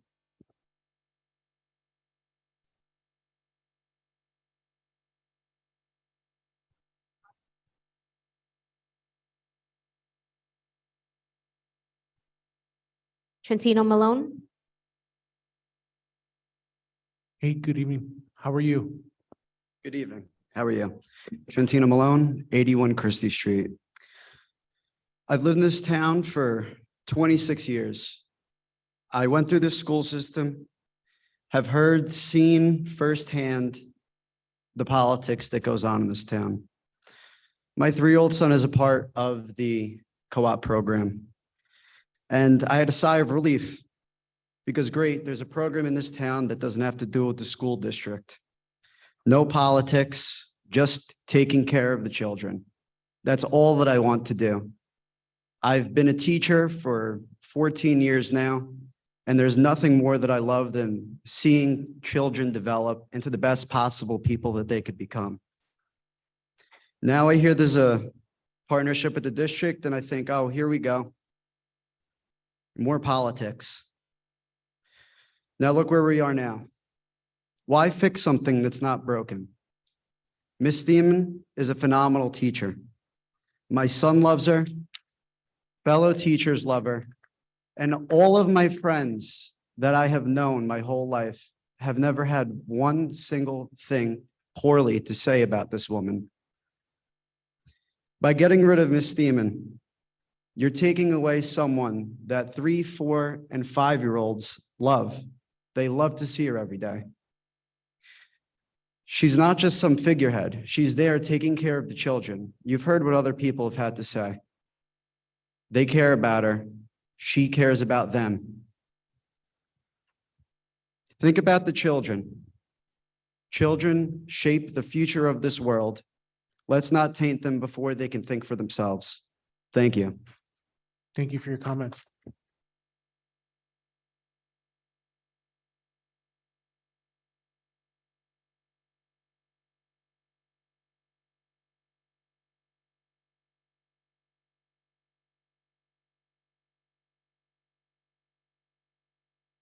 Hello. Good evening. How are you? Can you hear me? Oh, good, good. Heather Coleman Otuyelu, 27 Gordon Street. I am so disgusted with what's trying to be done, but I'm also worried. I'm looking at a situation where we're thinking about terminating a position halfway through it's really, done through the school year. And it's for financial reasons. So I'm asking, are we that hard up for $60,000 or whatever the rest of that would be? If that's the case, we need to know that. Also, I worry that if this goes through, if the monitor overturns the board's tabling of this, that we're going to end up paying more in a lawsuit. So we are going to end up paying more eventually. I am worried that the state is going to look at this and look at some of the decisions that are being done and say, you know what, we're coming in like we did with Newark. So I fear that's where we're headed. And I just really want to use the rest of my time to speak directly to Diane Thiemann. Ms. Thiemann, on behalf of my family and the countless families in town that you have helped over 25 plus years in this town, we thank you, we value you, and we would be very, very sad to see you go because you're one of the most valuable assets in this educational system and in this town in general. Thank you. Thank you for your comments, Heather.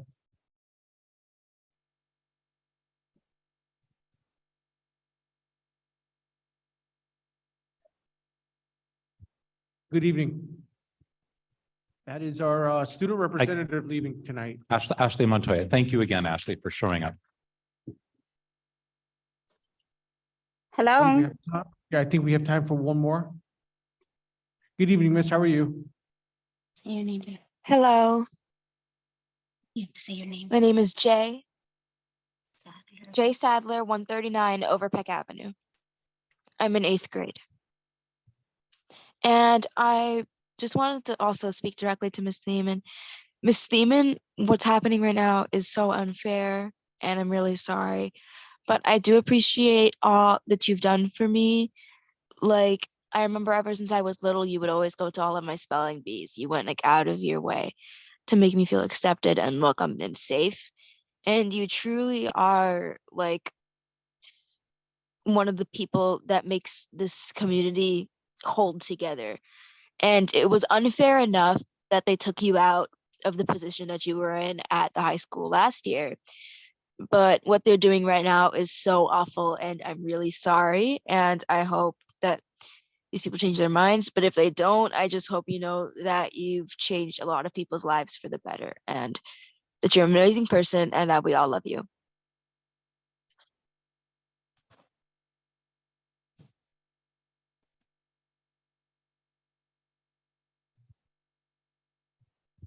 Okay, that will conclude our hour of public comment on agenda items.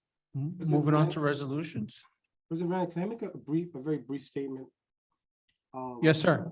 I'm kind of biting my tongue, and it really doesn't benefit me in any way to wade into these waters, but I feel a little bit uncomfortable with us meaning the residents of Richfield Park, placing all of the blame on Dr. Haynes.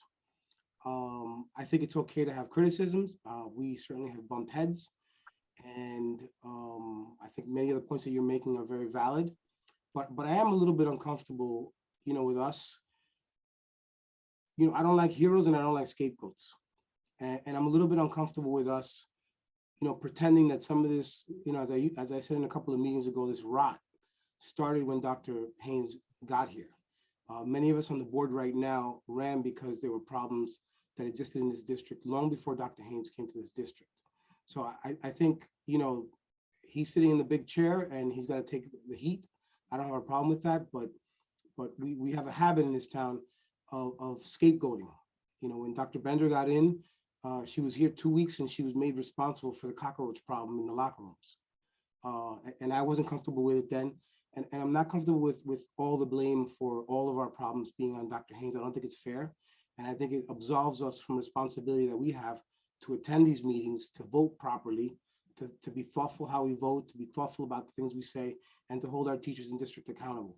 So I just wanted to share that because it was kind of weighing on me. And that's all I have to say. Thank you.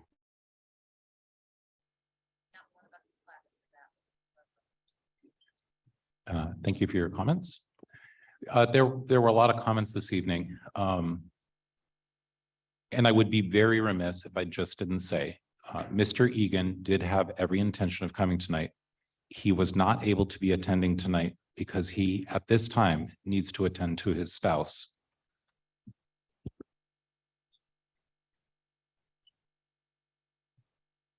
Okay.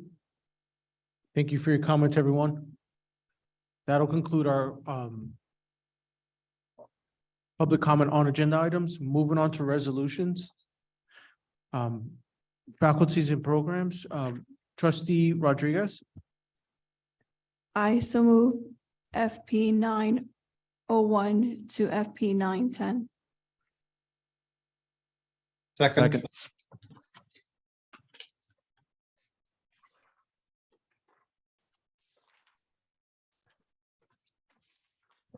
Mr. Gomes, Yes. Mrs. McNeil, Yes. Dr. Martinez, Yes. Mrs. Orth, Yes. Mrs. Rodriguez, Yes. Mr. Verselli, Yes. President Fernandez. Yes. Motion carries. Moving on to buildings and grounds, Trustee McNeil.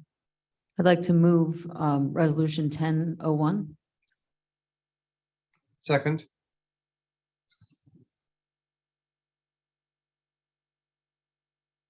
Any comments or questions on buildings and grounds? 10.01? Was there a 1002? No, that's just the a roll roll call. Okay. Seeing none. Mr. Gomes, Yes. Ms. McNeil, Yes.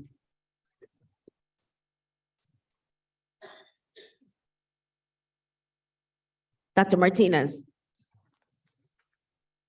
Yes.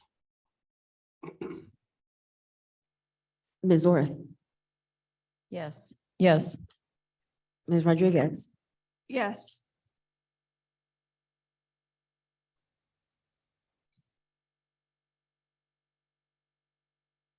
Mr. Verselli, Yes. President Fernandez. Yes. Motion carries. Moving on to finance and insurance, Trustee Gomes. I so move FI 1101 to 1118. Second.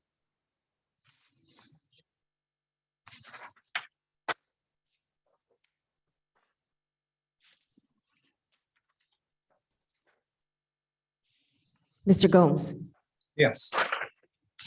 Ms. McNeil. Yes. Dr. Martinez, Yes. Ms. Orth, Yes. Ms. Rodriguez, Yes to all, but I abstain on FI 1104.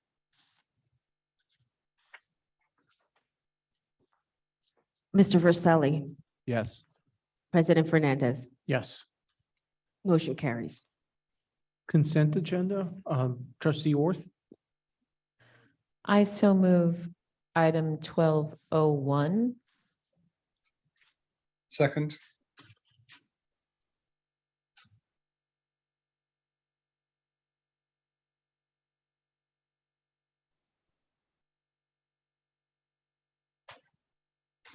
Any questions or comments? I have a comment on 1201. We're approving this on an availability basis, and we've previously turned one organization away, saying that we wouldn't approve it on an availability basis. I think we need to be consistent in what we're doing. I see there's a note here under the executive content. I just think that we need to decide one way or the other whether we're going to accommodate these requests on an as available basis for all organizations. For some organizations, there's just no consistency to it. So I don't know what to say here. No, I believe in, this question goes to Dr. Haynes, that Dr. Haynes also indicated to these two organizations, or to one organization, that that the new changes go into effect in January going forward. Is that correct? Yeah, that is correct. In advice with others, including the policy committee, we agreed that we would wait until the new policy committee was in place at the January 18th meeting. And at that time, give that policy committee the full charge of rewriting the facilities use and all of the facilities use fees, which we've all been requesting for quite a while. That will be their charge starting January 18th. Are we going to put out a memo to the communication to the organizations that use our facilities that there's a pending change to the rules? I think actually you and I have spoken about this a little bit, and we have notified some, but not all. I will take that consideration and write it down so we can do that.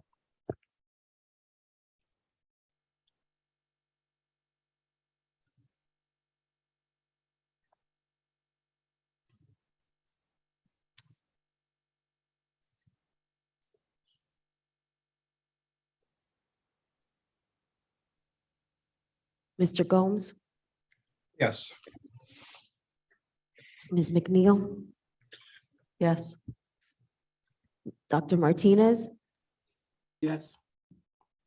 Ms. Orth,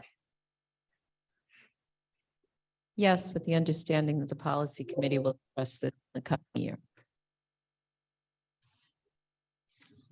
Nancy, if you could please note that in our minutes.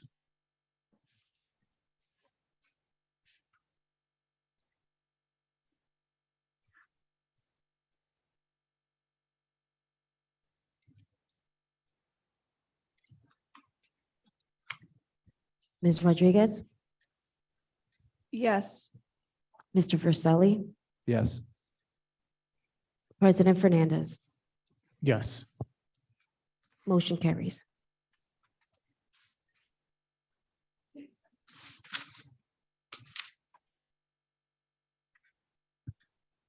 Moving on to personnel, trustee Verselli, I so move 1301 to 1318, excluding 1306.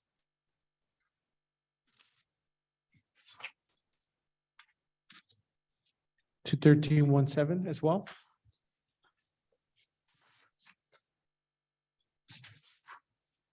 Yeah, I went to 1318, no? No, 17. Oh. Oh, sorry, 1317. Thank you so much. Second.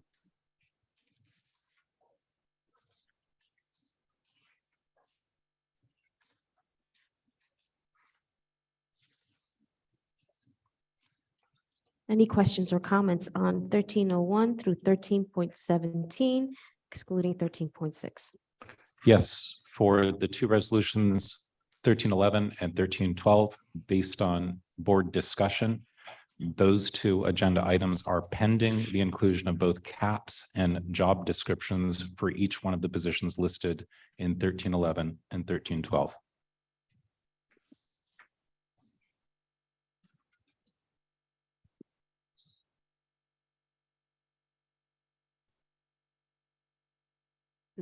Nancy, I just want to make a comment for 1304. We have an employee of the district that's leaving for military training. I just want to wish this individual much luck. And for his sacrifice in leaving his family behind, I just want to give him kudos and all the luck. Our prayers are with him.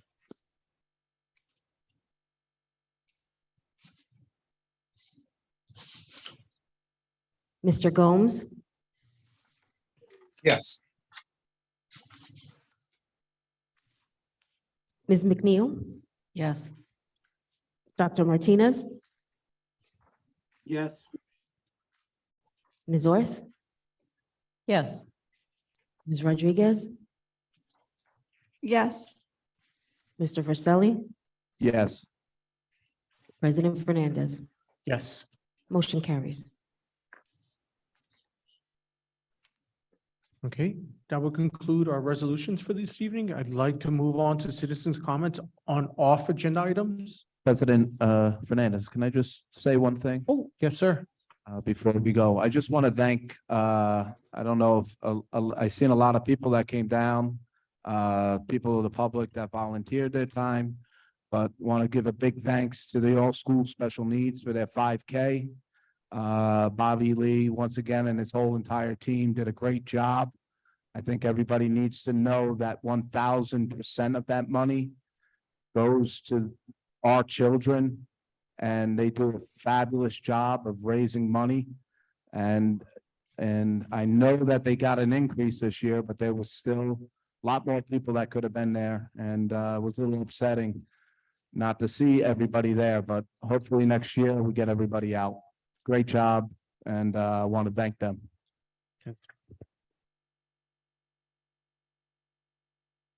Well said, sir. Okay. Moving on to public comment off agenda items. President Fernandez, while we queue that up, can I make another brief statement? As long as it's brief, sir. I'm gonna try. I just wanted to thank the 3 outgoing board members. Everyone knows that we have bumped heads many, many times, but we've also raised kids together and share the town. And, you know, the public really doesn't realize how much time goes into these. You know, it's not just this board meeting, it's all the emails that go back and forth and all the documents that have to be read. And it's volunteer. We don't make any money out of this. And I just want to thank the 3 of you for the work you did over the past year and for the time that you spent. Thank you. President Fernandez, can I make a quick statement also? As long as it's brief, sir. I just want to piggyback off what Dr. Martinez said. I want to thank the outgoing members. You know, you guys have done a great service to the town and the district. It really gave me a sense of comfort knowing, especially you yourself, being a CPA on the board, looking over the finances. You know, it really helped a lot, and appreciate everything you guys have done. Mr. Fernandez, can I speak also? Sir, as long as it's brief. I'm not sure. Being a board member myself, as has been mentioned, thank you, Dr. Martinez, it's voluntary. People don't get paid.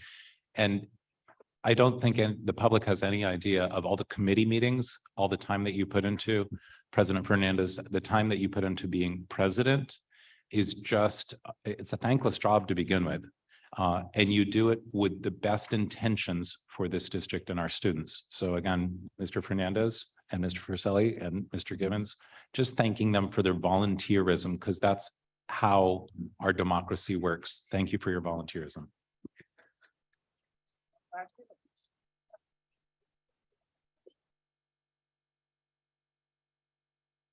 Yes, I would like to thank them also.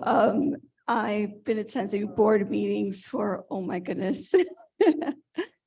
When it was at the library and I was like the only parent there. And it's different, you know, but I just wanted to thank the board members for their dedication, their sacrifices. And, you know, it's not only, we meet numerous times a month. And I just wanted to thank you for the support here and also in the community. Thank you.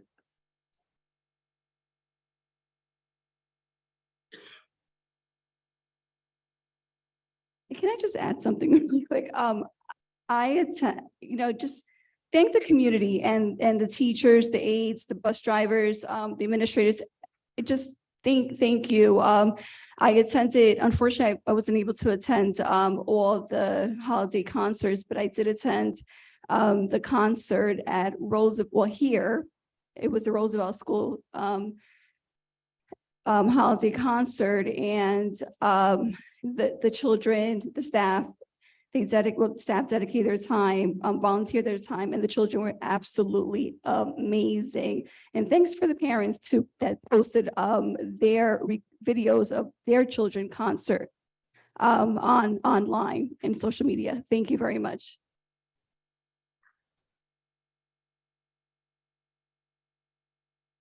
Mark Olson. Hey, Nancy, just make a statement. 9:38 is when we're starting. Thank you very much. Good evening, Mr. Olson. How are you, sir? Fine. I'm Mark Olson, 96 Highland Place. Here in my official capacity as Commissioner of Public Works tonight, but specifically the portion for arts and culture that I'm responsible for. I would like to engage more and collaborate more with the district on arts projects, public art, certainly murals and those things, but specifically concerts. I would love it if music students from the school would do warm-ups before the bands for the concerts in the summer. January 4th, there's going to be a public meeting, and that's the kickoff of the planning for the summer arts schedule. It's open public in the Civic Center on the 3rd floor, 7:30 at night. And the other item I want to talk about tonight is kind of the first wave of that is happening tomorrow night. There is a concert given by a little over 50% high school students from Ridgefield Park. There's a couple of students from Oakland, one from East Rutherford. It's a free Christmas concert. We just ask that you send an email to concertsartsculture@ridgefieldpark.org to let us know you're coming. We have about 25 seats left. The Civic Center isn't that big. We only have room for about 80 people. So that email address again is concertsarts@ridgefieldpark.org. That's it. Thank you. Thank you, sir. Have a good evening. Leslie Gottlieb. Good evening, miss. How are you? Hey, Leslie Gottlieb, 464A Liberty Street, 102 Little Ferry. Two quick things. For those wondering, our rep, Nick from Little Ferry, he's under the weather tonight. That's why he's not here. I just figured somebody might want to know. And the second thing is I have nothing but praise for the early college program. As Ms. Hasselberger mentioned, my son was in the first cohort, which went through a bit with the pandemic and being the first. But again, he's on track. He's going to be graduating Montclair State in the spring class, and then a year, and he'll have his master's. And anyone, I could see that our student representative was a member of that program. And I am still blown away by the one who managed to finish it in a year and a half. But anyone who has a high school freshman, sophomore, look into it. If you think it's the right thing for your child, go for it. You won't regret it. Thank you. Thank you for your comments, Ms. Gottlieb. Ms. Gottlieb, how much money did it save you? Gottlieb, we have a direct question for you. Yeah, nobody's talks about, I mean, the time is important, but how much money did you or Alan save on that program? Not having to pay college credits. Ms. Gottlieb, you'll have to speak into the mic. I'm so sorry. He came in with the full 60 credits. So I really don't know what the tuition at Montclair State is per credit, but it's 2 years worth of Montclair State tuition we saved. So we charge for that program, I believe it's $3,000 for that associate's degree. Do the math. It's a pretty good deal. Thank you for his comments, Ms. Gottlieb. Janet Malul.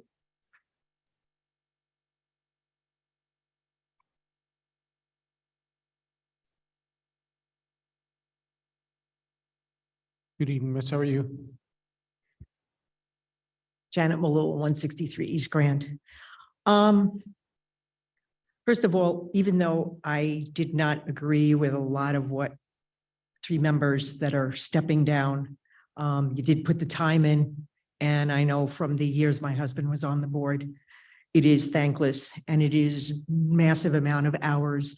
And the reading material that comes through is just, at least I would assume a lot is on computer now. You know, you didn't get envelopes this thick, dropped off at the house every other day. But moving forward, I have some, I guess, concerns or questions as far as we've got these programs running, multiple programs, whether it's social or emotional support, academic support. We bring in all these different consultants. And yet I looked at the scores and I don't understand them. I don't honestly agree with state mandated tests. I've given them, I've seen kids that should have been in the 95 percentile come down in a 6 percentile. They all have flaws to them. But I hope moving forward that maybe instead of spending so much money and time with so-called consultants, bringing them in, give the time to your staff. You have a seasoned, educated staff here. Let them, they're the ones who know their kids. Let them come up with some of the solutions. Give it a try. I find so many times that districts don't necessarily give that opportunity. And if you probably took just one department on one grade level and took a look at the combined years that these people have in, the level of education they have, and they do this day to day, and they see their kids every day. I can't believe that they don't know. They can't sit down as a small group and say, okay, this is what I'm seeing, this is what I'm seeing. How are you dealing with this? How are you dealing with that? And come up with a better plan. That's one. Respecting the staff. I find it a little upsetting that we have teachers that are now teaching for a year and a half without a contract. I can honestly remember one year, many years ago, where a contract was settled over dinners. Okay. Board members on the team cooked one night. They did it right here in the teacher's cafeteria. The following week, it was the teachers that brought the dinner, and it was settled on a napkin. No lawyers, no nothing. There was give and take, and yes, meals do go a long way. So I just don't understand where we are at. And I think something has to give, something has to change. I'm hoping that happens with the new board coming in. Because I just feel like this year has wreaked havoc again. And that's not fair to the people that have dedicated their careers here. And just the whole issue over Diane Thiemann, that could be any staff member here, is the part that I feel some people aren't getting. The precedent is being trying to be set. And I hope that this new monitor does not overturn this and give the new board a chance to make that decision. Because that's what should be happening in this case. And if it doesn't, then what it's really saying is that we have lost total control over the district and who we put into positions. That's the educational piece. And that was the piece that he happened to say he wasn't big on the education, and that wasn't his forte. It was more the real estate and I guess the financial end. Then you know what, if that's the case, then stick with what you know.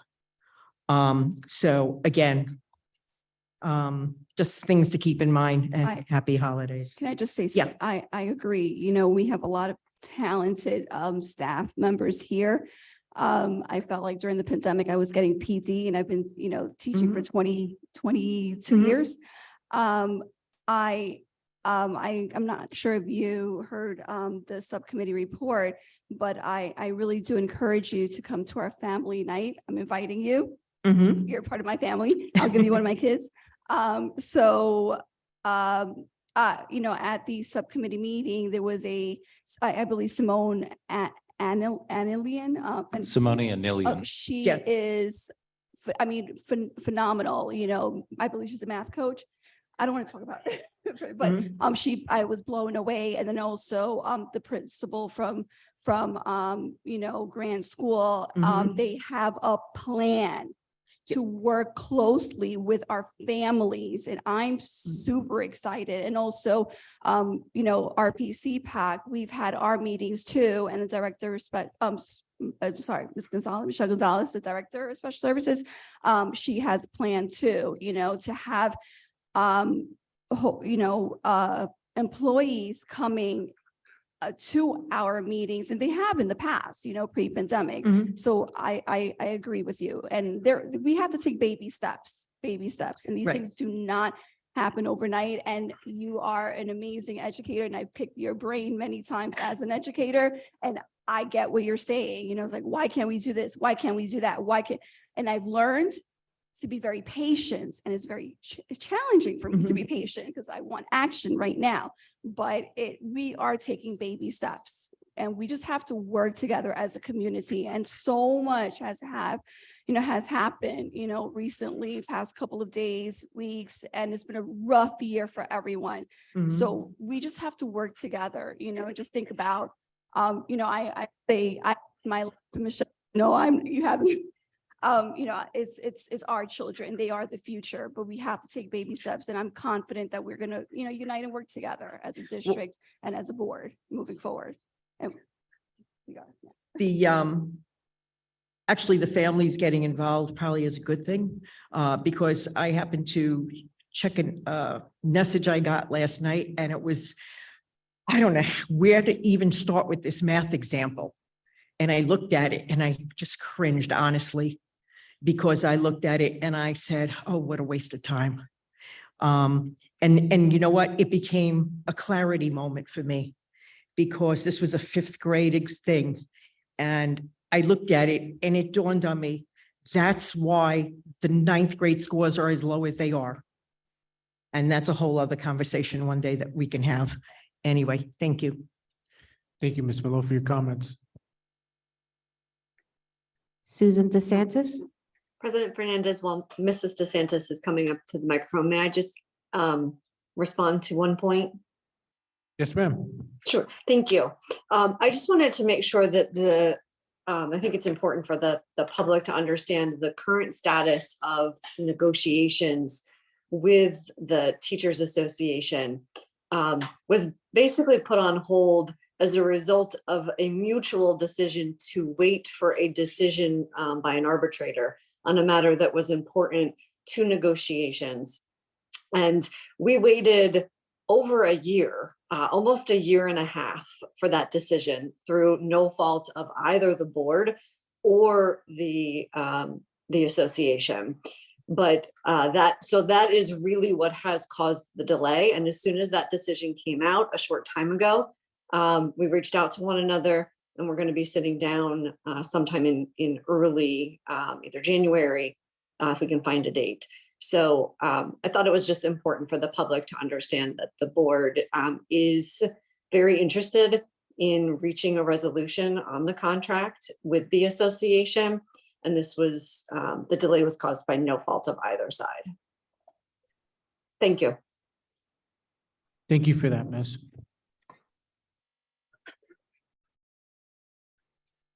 Good evening. Susan DeSantis. Carrie, thank you for that clarification. Could you answer the question, what's the status of the suit with Little Ferry right now? Sure, as I have updated the last couple of meetings, we are filing a motion to request that the judge who's handling the case basically resolve the case on the papers that we file. We have just completed that. So I would expect probably in the next 45 days, well, it seems like a long time. That's how long the administrative law judge has to issue a decision. So hopefully sometime in February, we will have a decision on that case. Until then, I won't have any updates. We will just be waiting. Okay, thank you. You're welcome. Why isn't the official election results on the agenda as has been in the past?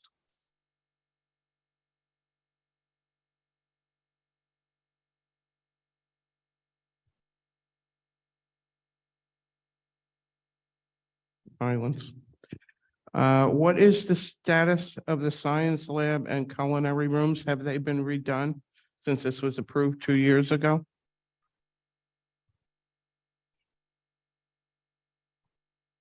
Mrs. DeSantis, I'll answer all your questions at the end. How are you going to do a superintendent search when you have a superintendent suing the district to get her job back and be reinstated? And what are you going to do? Get somebody who down the road, when she's reinstated, they lose their job? That's interesting. This community, these parents and the community petitioned this board for 2 years, coming to meetings, petitions to get Dr. Bender the job. She was given it. And you all took that away. And you thought, well, you know, they'll go away, they'll shut up. But you proved wrong. And that's why you weren't reelected. Say la vie. Goodbye.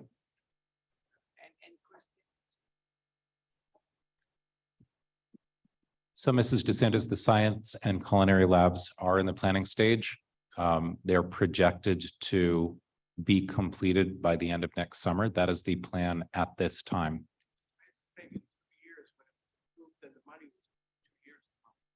So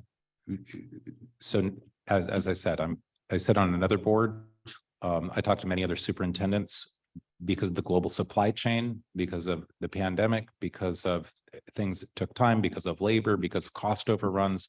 All of that has had a huge impact on building and construction of schools throughout the state of New Jersey. Haynes, has the money for those 2 rooms, or I think it's 3 rooms actually, that money has already been, I believe the word is encumbered? Yeah, it was earmarked. That came up in the finance committee. I will defer to Mrs. Grabstein and Mrs. Loyanacona, but yes, that money was set aside, and that's why those projects are going forward.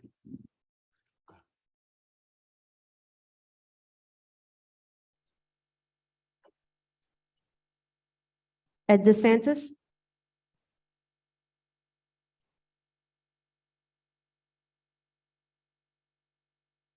Good evening. Good evening. DeSantis still at 15 Homestead Place. What's so funny? Anyway, I do believe on two things I want to comment just quickly. There was a policy committee meeting that set up a policy as far as who would be charged and almost bumping rights to have the buildings used. I believe it was done in 2016. I don't know if that policy exists as it was then. Trying to remember exactly, but I believe there was a level of free for children in town, those things, and other organizations in town.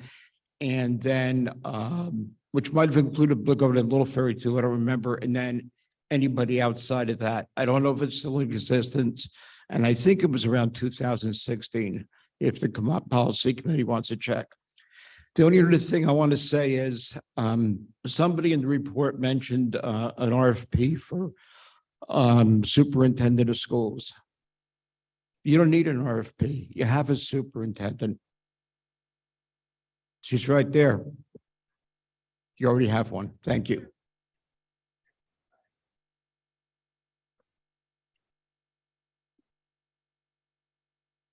Christina Ramos.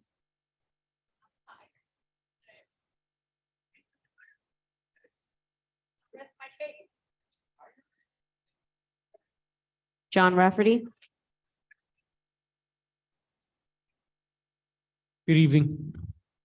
John Raftery, same address as before. I'd like to thank Mr. Gomes for giving us some information on transportation. I had spoken with Mr. Fernandez about putting it on a committee or whatever, transportation. That might not be needed as long as the board stays in touch with transportation. I do see on the agenda that the bus safety drills, which are required twice a year, the first one was completed. That's all great stuff for our kids and their safety. If there's a fire, they need to know what to do, and it's good to see it. I also saw the maintenance truck outside tonight working on our buses to make sure that they're safe and operational for tomorrow. And I also see that the drug testing was set up with Holy Name Hospital and for drug and alcohol testing as required by DOT. So transportation is certainly moving in the right direction, simple as that. Thank you.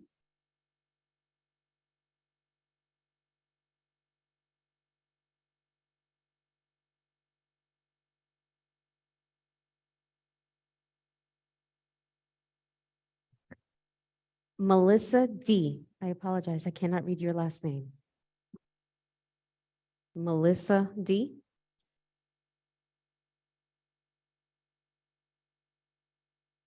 Jay Sean Sadler.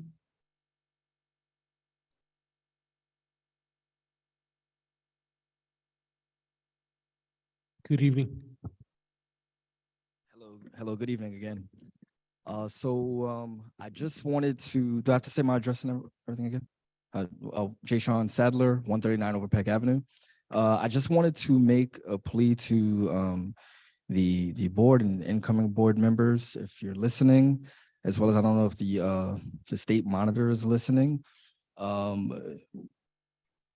There's been for a long time, here in this community, a break in the trust between those that we entrust to serve our community on our board, and the various officials. I know Mr. Dimikoff, who I personally appreciated a lot of his work.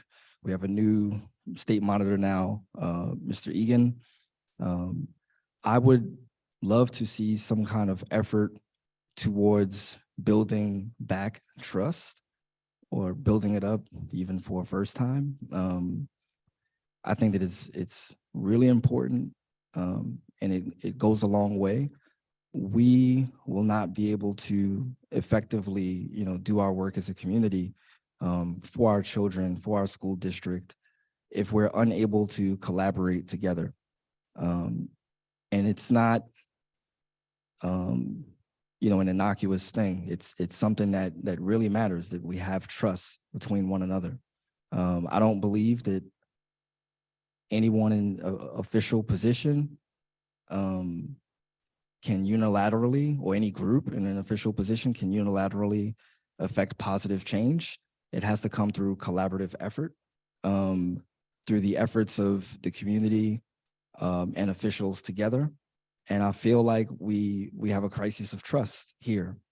So I would love to see people in leadership positions come up with ways that we can work together to restore trust and to build trust up. Just wanted to make that point. Thank you. Thank you for your comments. Jennifer Schmidt.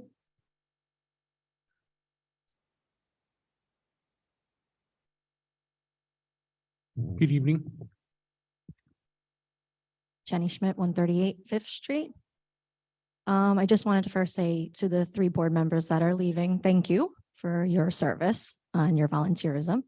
Much appreciated. And my second is a question. I'd like to know if the use of facilities request for the specific club that I'm sure you know I'm referring to, which one, if that was discussed prior to this meeting, as you had said it would be with the board. It was not. It was put on the policy committee agenda and we did not get to that. So I honestly say I apologize for that. It's going back on the policy committee to come up for discussion. Okay, so it should more than likely be on the agenda for January? Pending what the discussion is in the policy committee. Okay. And then lastly, just a general comment, since it's December and we're starting a new year. Just my thoughts on what's gone on in the past 2 years, I guess. Things occur. We eliminate Dr. Bender, put her on leave. Then there's rumors. Then we have Miss Thiemann. Same thing happens. And then there's rumors again. And these rumors, always have to do with, again, we heard this from like so many people tonight, the word personal, like it's personal. And I generally look for answers to everything. Like, no, there's got to be a real reason. There's got to be an explanation for everything, right? And most of the time I'm thinking the best out of people. Like it should, there's a logical reason. And I can't find one like for anything, especially what's happening with Miss Thiemann. I don't know that it's really in the hands of the board at this point at all. I've heard, well, it's the state monitor. Well, we just got this state monitor. You heard Dr. Martinez say, well, don't blame, Dr. Haynes 100%. It's not all his. Who is it? Like, what is it? And then we hear like, it's going to be Little Ferry. We want to join with Little Ferry. It's all about Little Ferry. I don't even believe that. Like, who's related to Little Ferry? It's frustrating. Because it doesn't make any sense. And I don't understand. I'm always looking for things to make sense and none of it does to me. That's all. I'm at a loss. And like even certain things, it's like, well, the things that people say around town, well, that would hurt us as taxpayers or that would hurt the children. Do I really think that the people on the board or the people that work for our district are here to hurt our children or put their personal beefs ahead of what's best for our children? Like, I can't believe that. I don't accept that. I just don't. So I would appreciate like a clear explanation on why we do what we do. How did this decision make it to the agenda? What was the thought process? What is the reasoning? These are like simple questions and they should make sense if everything is on the up and up. And that's it. Thank you. Thank you for your comments.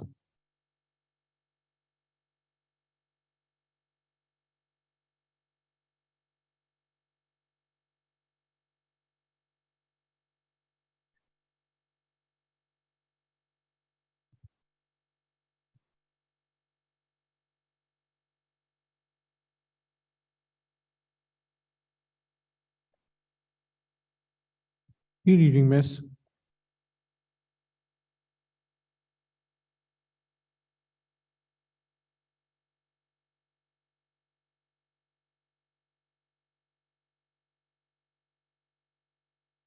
Evening, Ingrid Raftery, 54 Euclid.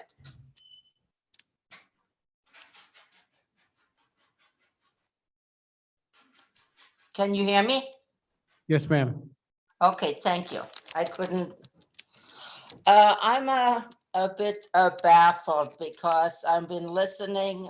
I usually don't speak a lot, but it's almost like the term for me is déjà vu. We had Dr. Bender, who did an excellent job.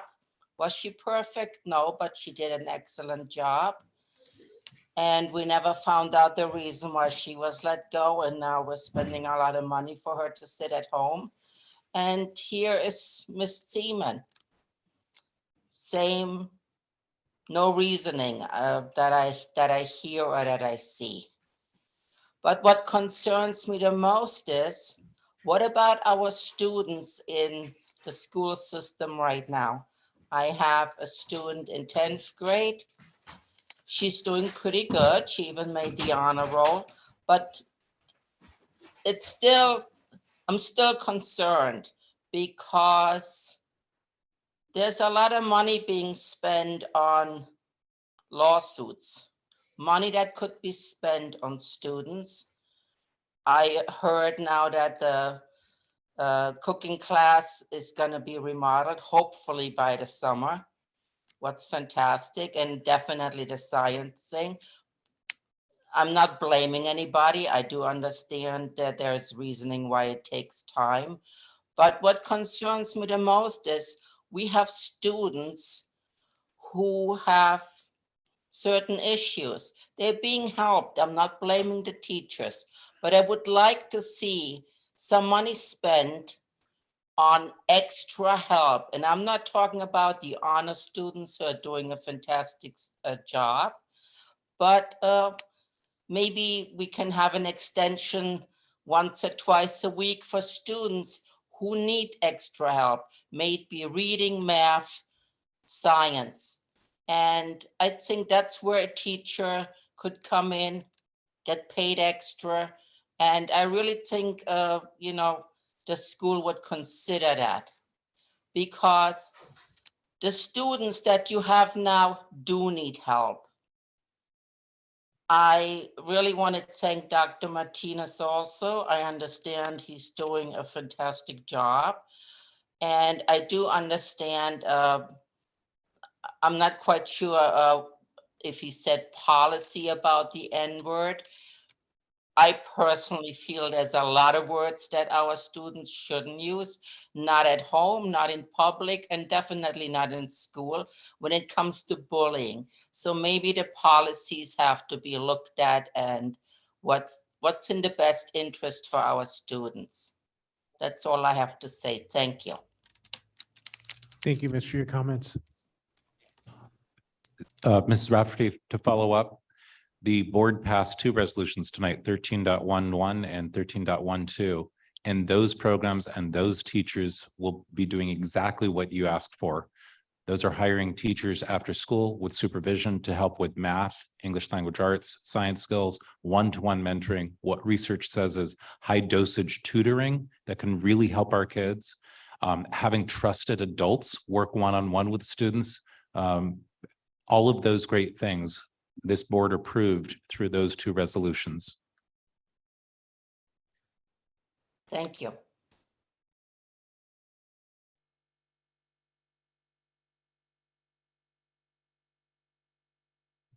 Hi, good evening. Good evening. My name is Elena Hanna. I live in Little Ferry, 14 St. John Street. I wanted to thank and wish good luck to Board of Education President, Mr. Fernandez, also Mr. Verselli and Mr. Gibbons. Thanks to your effort and involvement, Richfield Park was one of the first districts in the entire state of New Jersey that dropped the mask mandate and stopped tracing cases, which led children and staff to get back to normal life sooner. We were looking at Richfield Park and we were absolutely jealous. Little Ferry is only 5 minutes away, but children were forced to wear masks for another 3 months. And this is what I'm personally thankful, and I want you to wish you good luck. Thank you so much for following the science and unmasking children. Thank you. Merry Christmas and Happy New Year. Thank you so much. So on a related topic, I touch bases pretty regularly with Erin Aguilar, who was approved as the district head nurse tonight by a sidebar. Thank you again for that. And who gave me a wonderful present this holiday season by saying, as of today, this district is under 10% as far as flu is the most common occurring thing that's going around right now. Flu, very, very few viruses, but we're still under around 7 to 10%, which is pretty fantastic. And we're looking to send our kids home healthy for the holidays. Thank you for your comment.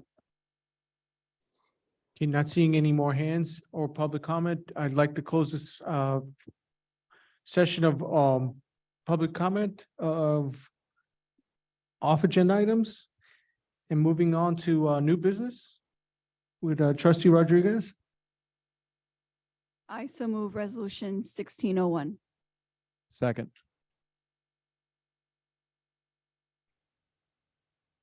Any questions or comments on faculties and program 16.01? Seeing none. Mr. Gomes? Sorry. Yes. Ms. McNeil? Yes. Dr. Martinez? Yes. Ms. Orth? Yes. Ms. Rodriguez? Yes. Mr. Verselli? Yes. President Fernandez? Yes.